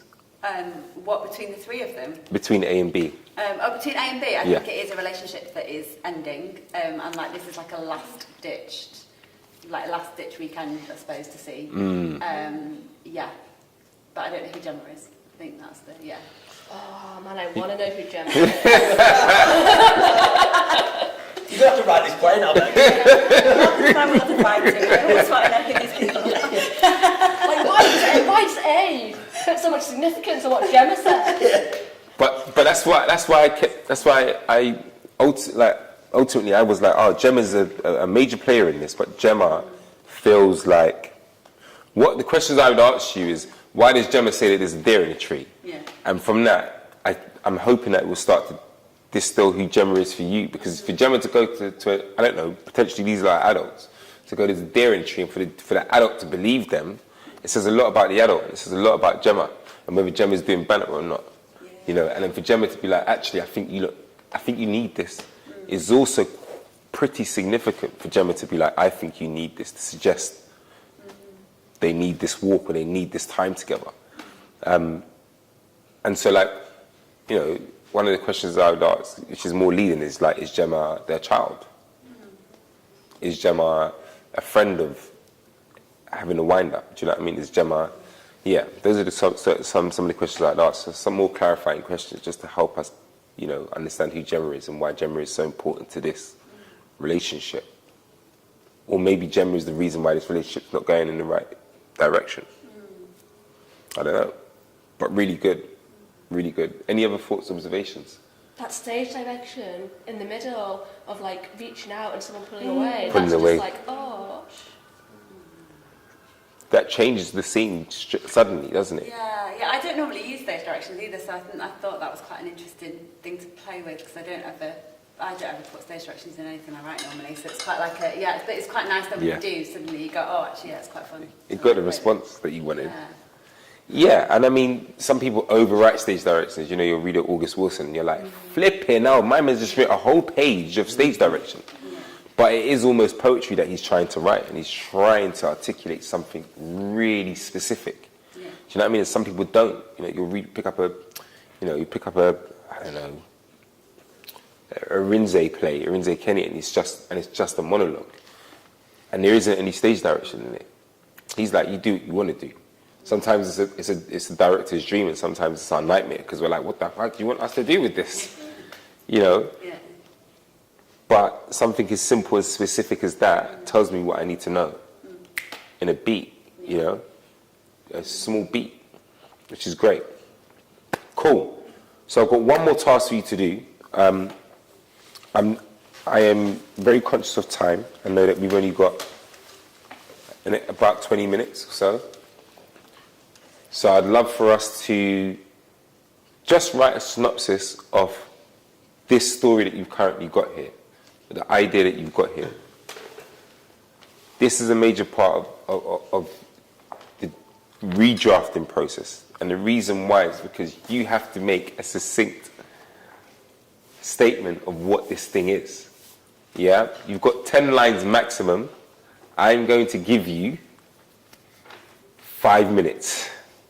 5 minutes to write a synopsis. 10 lines? 10 lines. Some of you have smaller lines than others, so you can cheat a little bit. When you say lines, like 10 sentences, or not that? I'm not as prescriptive, because some people have got like A4 books, and some people have like A5. So I'm gonna say just 10 lines for whatever, you know. For those that have got A4, it might be smaller. It might be like you might write it in font size 14, and then it works out. But roughly 10 lines synopsis on this story. What's this story about? You've got 5 minutes.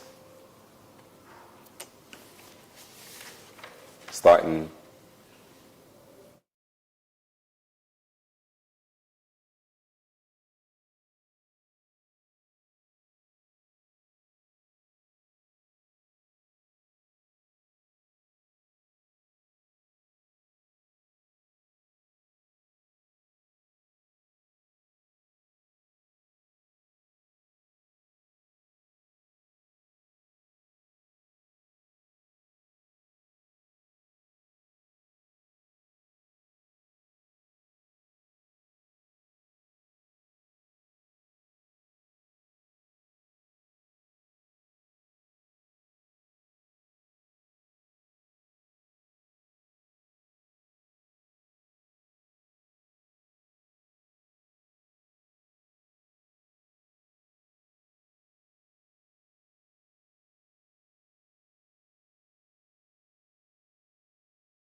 Wonderful. So you've written your 10 lines, whether it be A4 or whether it be A5 or even smaller and posted notes for some of you that have cheated. It's cool. It's all right. Who wants to share some of their 10 lines with us? It's going to be, guys, it's going to be word vomit. Like, I'm going to caveat this by saying that. It's going to be word vomit. I just needed you to get out whatever is in your head, whatever you know of these characters, whatever you know of what you've written, just out. It's all hypothetical. It might turn into a real thing, it might not. But for now, let's just play. How are you then? Let's go. Okay. Every Tuesday, Chung and her mother travel across Kowloon to visit Yeye, but for the past 3 weeks, Ma has made the journey alone. She doesn't know exactly what her father said to her daughter during the last visit, but she can guess. Brought up to respect her elders, will Chung forgive her grandfather, or at least pretend to forget? Great. That feels... Page turn. Yeah. How do you get a page turn, a dramatic page turn, into the play itself? Well, I don't know. It feels like it's full of drama, and we'll come back to it. That's really good, because we're going to start to distill that. We're going to go through a bit of a process. Anyone else going to share that? Yeah. An isolated Airbnb outside Scarborough is expecting 5 millennials who've still fingers and aspirations. It begins to rain and doesn't stop. Faz, the first to arrive, is on a high, having had some good news, and is ready to ride it with a heavy work weekend away. Juliana, the team's latest addition, hasn't met Faz previously in a physical capacity. Everything's gone online. This is them sussing one another out and making sense of the space. Good. You finished? Finishing. That's great. This is good because you've got characters who haven't met each other before.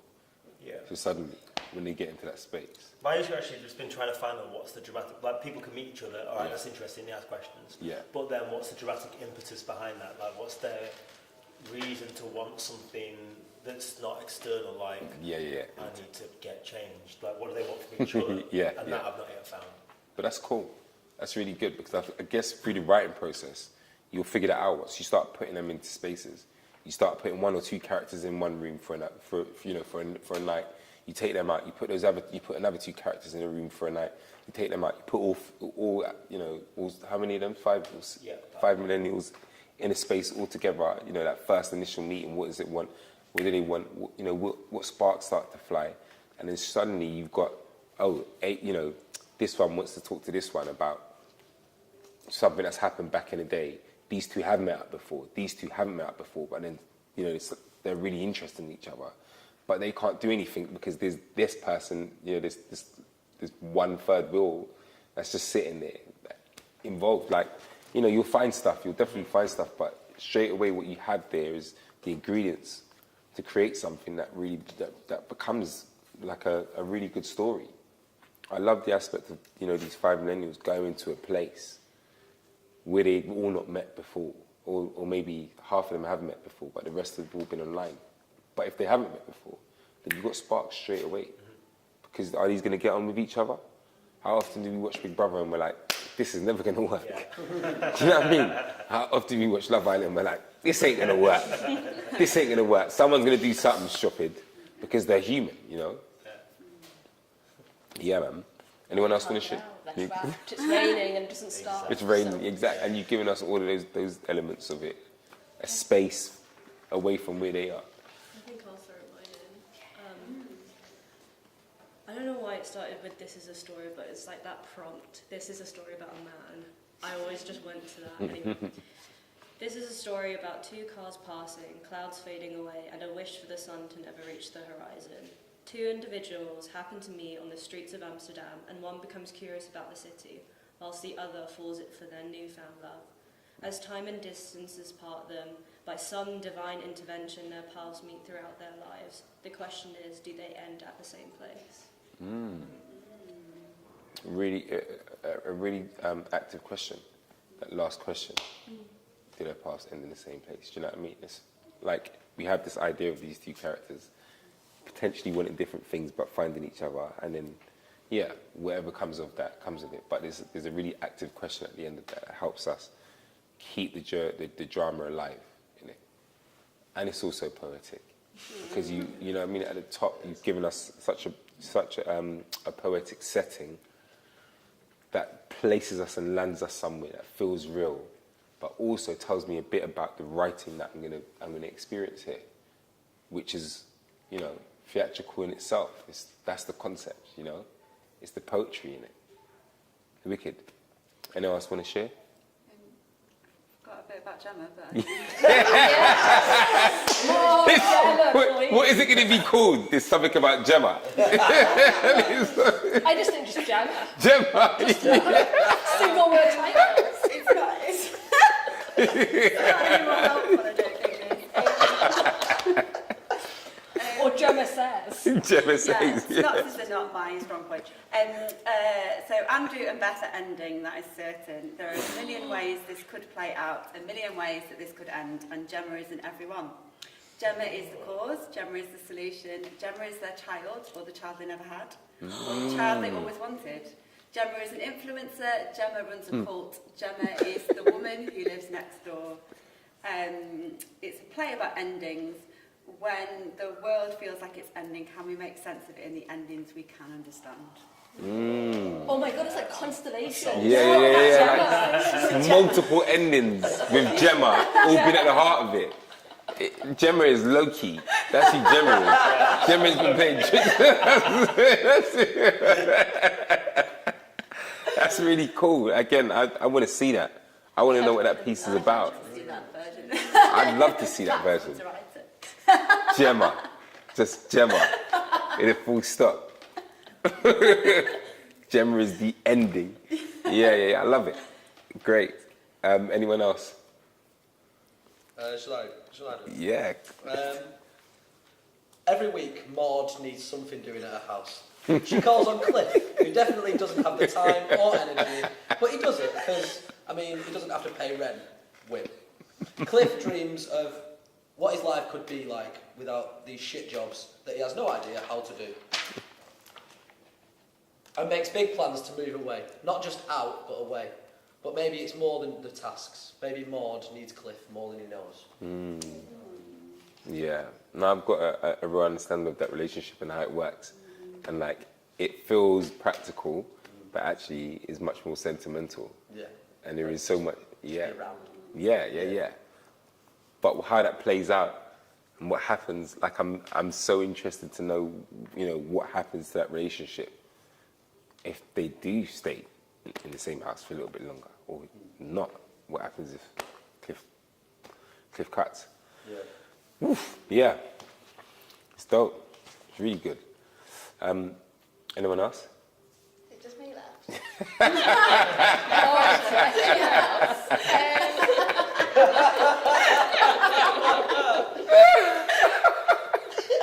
can do, yeah. If you want, I mean... 2008, days after the financial crash, a 5-minute walk from Wall Street. Anna and Belle are middle managers in a restaurant on the cusp of newfound gutting for carotene. But with the bubble bursting, both have to navigate the snakes and ladders of capitalism under strain. Do you see how you found such clarity? Just time. You just spent time with it. Yeah. You just spent so much time with it.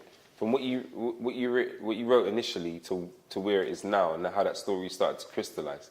That is the kind of distillation thing that I speak of. Do you know what I mean? Often, which is like you just crystallize it, and your head is formed a little bit more. These characters are formed a little bit more. You have an understanding of who they are, the setting of where they exist, why that plays such a part in the story that you want to tell.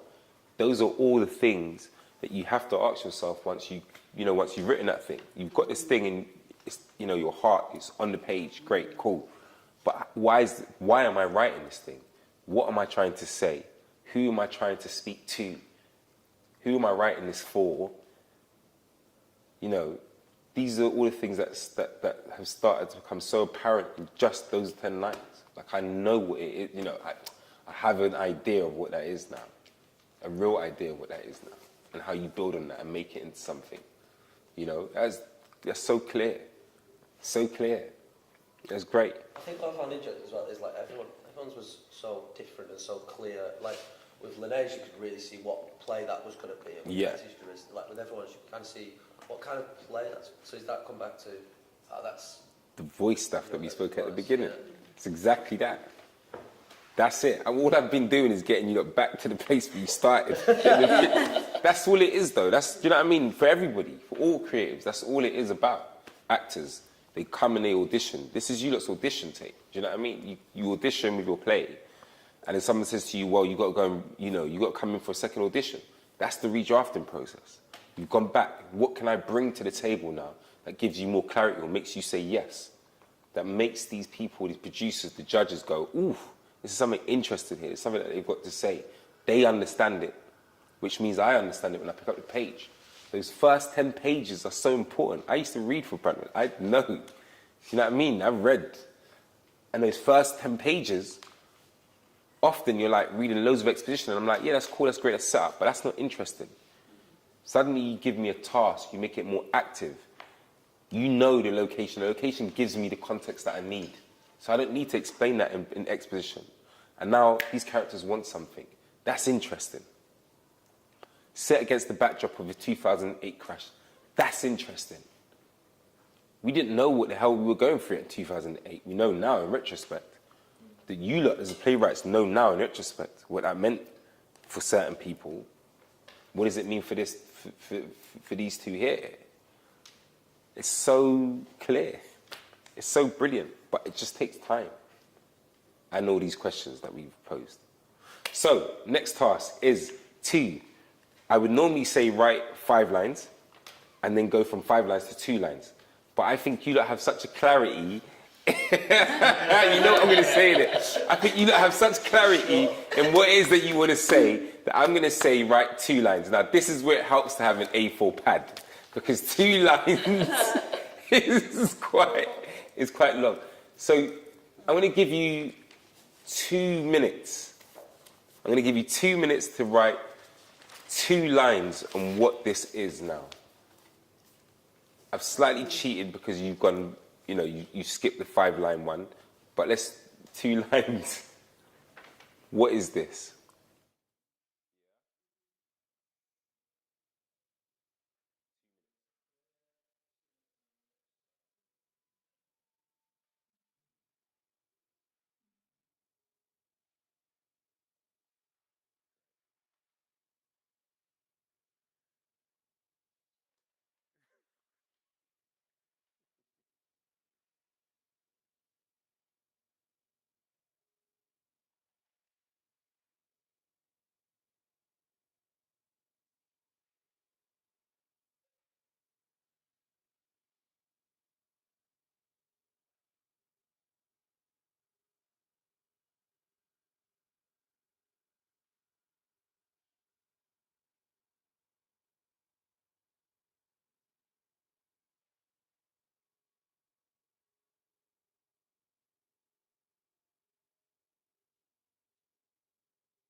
Great.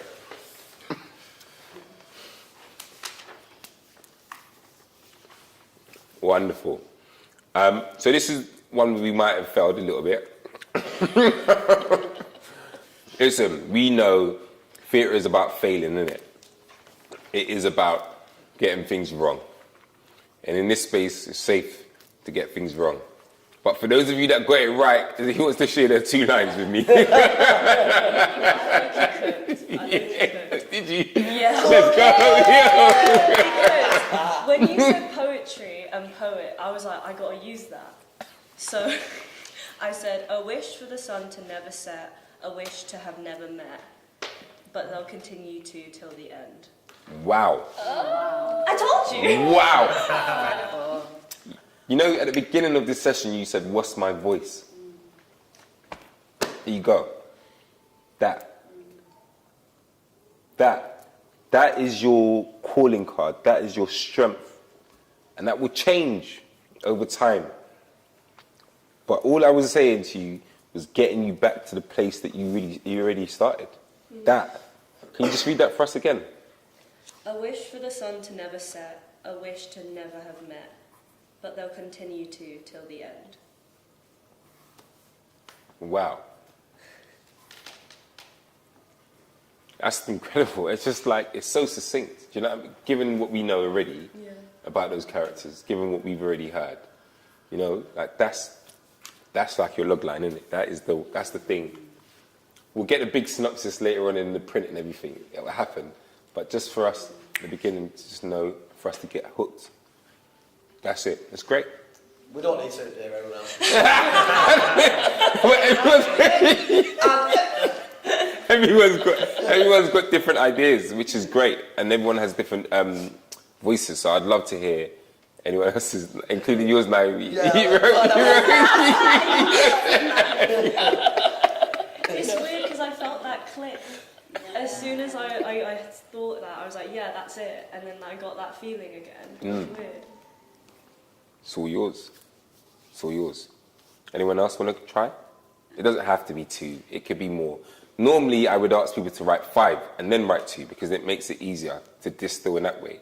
It's hard for you to just go from 10 to like 5 to like 2, or to go from 10 to 2, which I've asked. But because of time, cut corners a little bit, you know. So I don't mind like 5 lines. Give us the 5-line version if you've got it. I've got 2, but it's not poetic. No, it's great. Doesn't have to be. Maybe your voice. But that's. It's got Gemma in it. Yeah. I am Gemma. No. Andrew and Beth are ending. That much is certain. Gemma and the reasons why. That is fluid. A play about how we end. Wow. That's it. Yeah. But that's exactly what it is. Yeah.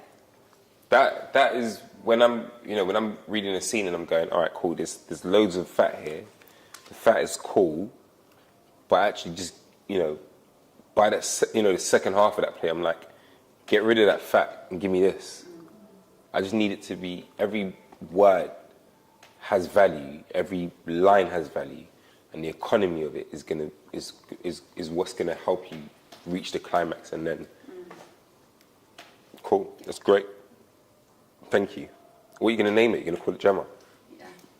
I, Gemma. I, comma, Gemma. Cool. You want to go? No. I think it's a really good exercise. You'll be fine. No, genuinely. Tomorrow morning he's doing this. When it's me and my dog, not me and the internet. Yeah. Cool. Anyone else want to go? No? I can do. Yeah, let's do it. It's definitely not 2 lines. 2008, days after the financial crash, a restaurant franchise of Wall Street is navigating capitalism exploded. Again, but there's such a succinctness in this. There's such a... I've spoken about it already. I'm not going to go on about it, but you just know what that is, don't you? You know where you land. You know why it's going to be interesting for most people.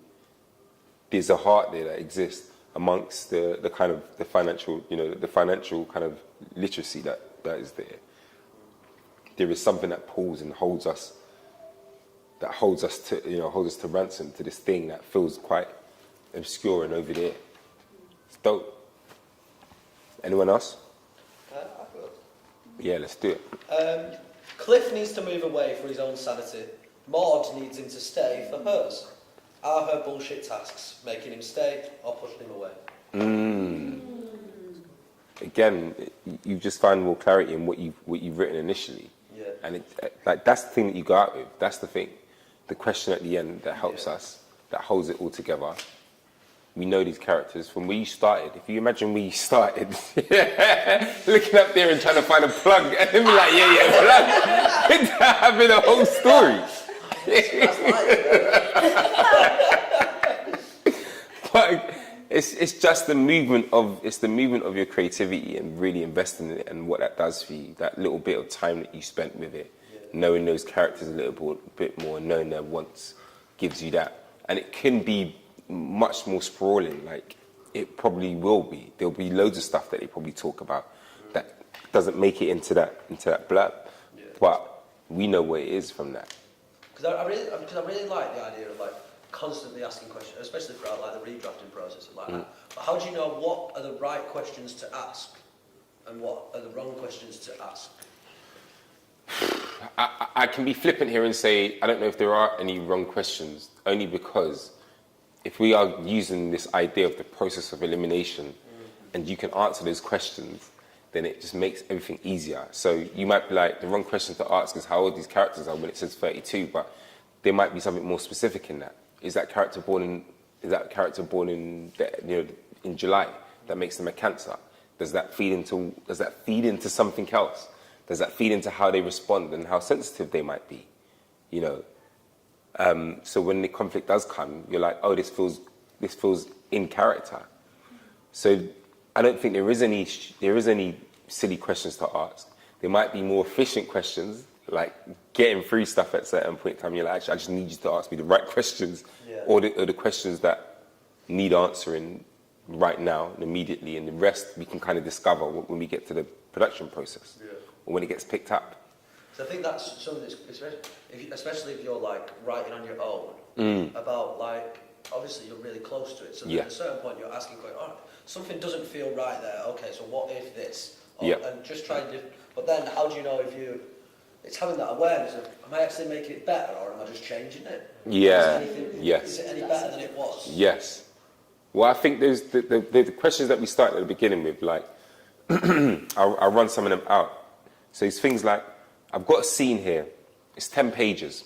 Great, cool. What is it that these characters want in this scene? Are they able to achieve it? Yes, no. Why are they not able to achieve it? Why are they able to achieve it? Is it interesting that they're able to achieve it? What does that do? It's the same thing with Red Pitch when this character got, this character that fought for this thing and then got it, but that wasn't interesting. It was interesting in him not getting it because then that helped us a scene later, when they fight.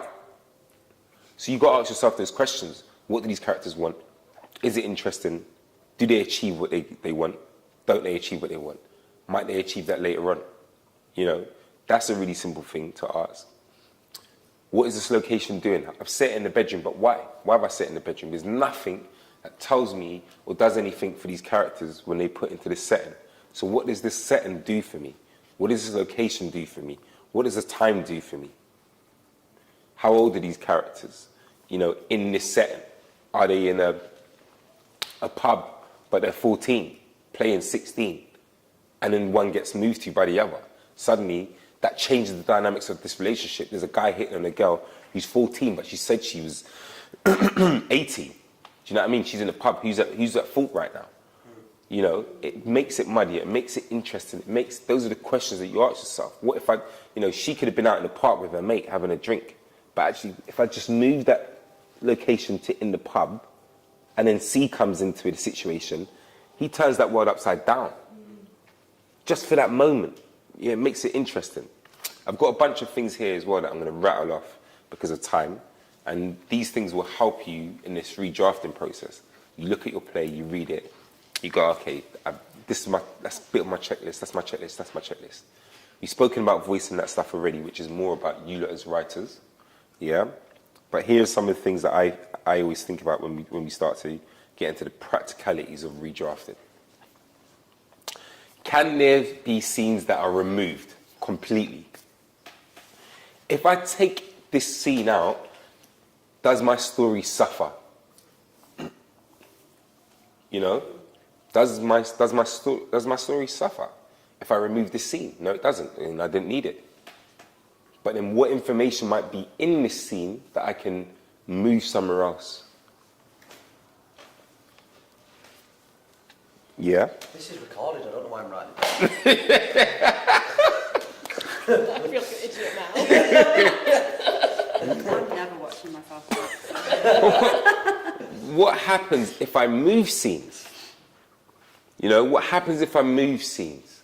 I'm trying to remember a scene or a point in time where I've moved scenes. There's been many a time. I think Travis Alabanza was writing something and there was just a move. There was a small thing that I was like, Travis, have you tried to move that somewhere else? And Travis moved it somewhere else and was like, oh my God, it opened up. This was, I'm trying to remember exactly specifically what the thing was.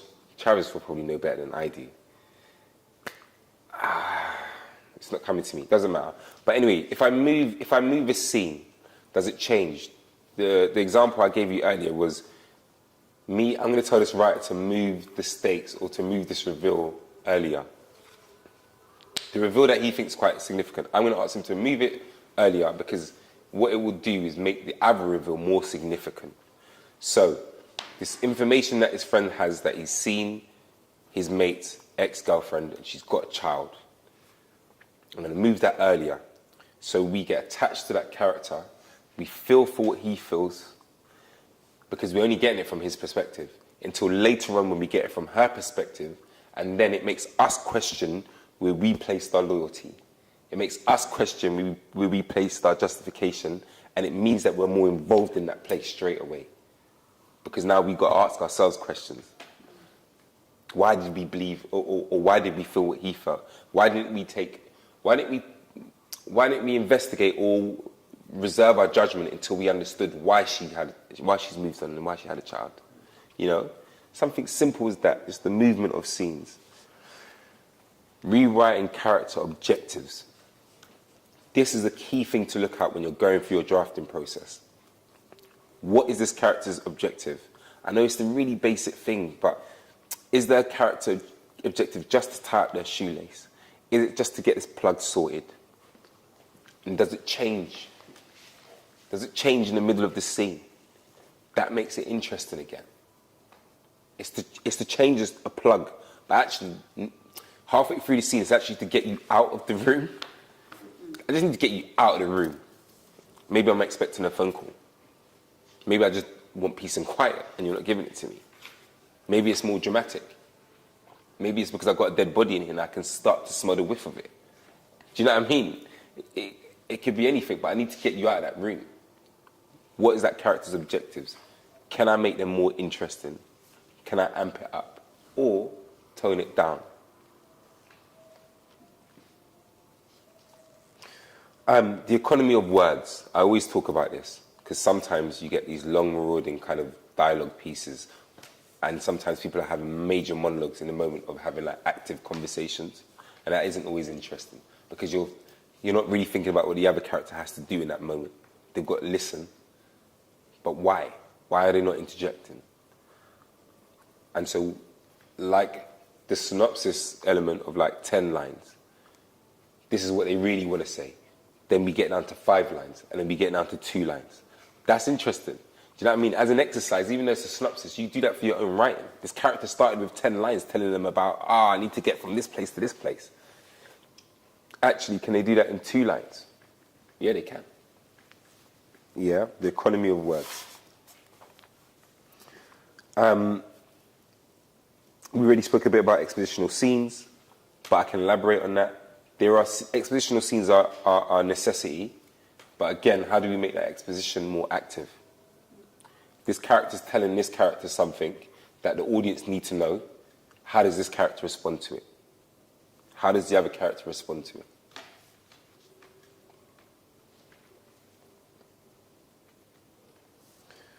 We already spoke about the script being your audition piece.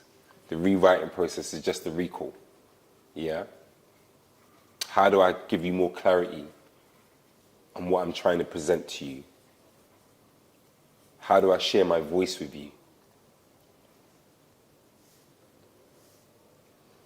We spoke a little bit about potholes and really understanding potholes. You can understand, you're driving down the road and you're like, this road's shit. But when you understand when you get to see the whole road and you're like, the whole road is shit, you can go to the council and be like, guys, I need you lot to fix the whole fucking road, not just this part of the road that I live down because I selfishly want you to fix this pothole so my car don't get fucked up. But actually, for everybody, now I need you to understand, it's a shit analogy, guys, but stick with me. Stick with me. Now I can bring everybody else into this.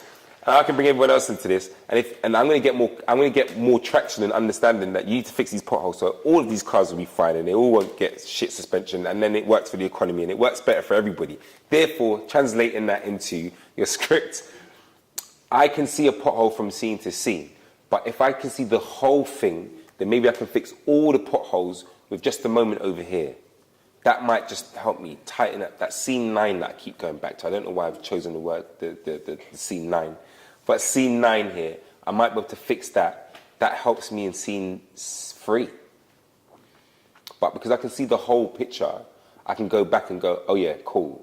I can fix that pothole, and that kind of puts all of these back into place. That really helps. Shit analogy, but you get the point.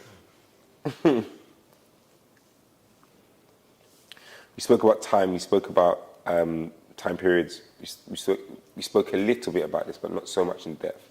Where your play starts and finishes. Yeah?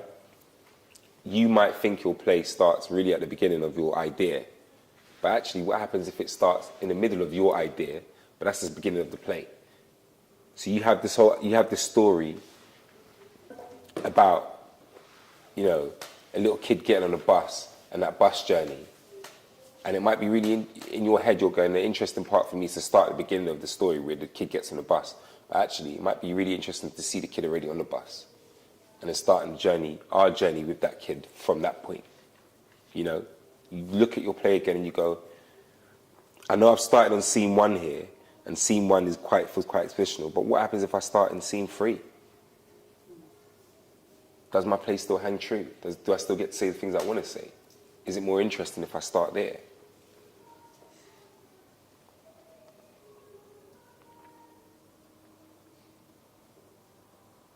We often end up writing too many characters. We often end up writing too many characters in our first drafts because we're trying to make it interesting. We're trying to find ways to bring a new energy into it. But actually, does the energy just exist between these 2 characters, or these 3 characters, or these 4 characters? What new energy can we bring in if we change the dynamics of these characters, if we change, A and B together, and then A and D together, and then A and C together, or B and D together? What changes with that? What changes if A and B together, and then D comes in, but they were expecting C? What changes suddenly with that? The economy of characters. I am always amalgamating characters for writers, always. I'm going, that character and that character does the same thing. What happens if you put them 2 together? Suddenly you've got 2 dimensions. They're like, oh yeah, shit. But you know what I mean? Because you're in it. And you're like, I know it needs to be 5. But actually, what happens if it's 4? Because then we think it's a proper partnership and these 2 are going to get on and these 2 are going to get on. But what happens if these 2 don't get on and these 2 don't get on, and actually these 2 in the middle do get on, and these 2 are like just on the outside trying to figure shit out? You amalgamate some of those characters because sometimes they feel a bit flat, and you're like, actually, if I just give you a bit of that life and give you a little bit of sprinkle, suddenly that character feels so much fuller.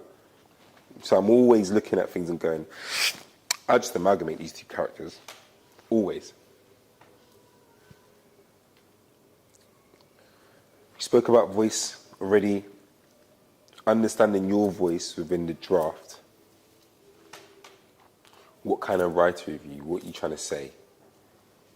Is that clear within that new draft that you're wanting to write? Is that clear in your first draft? No? Can it be clearer?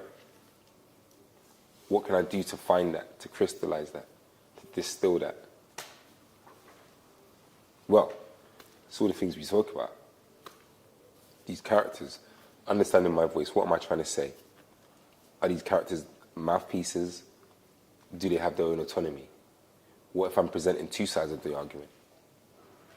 And I'm giving it up, and I'm presenting it to the audience to make that decision about what they think.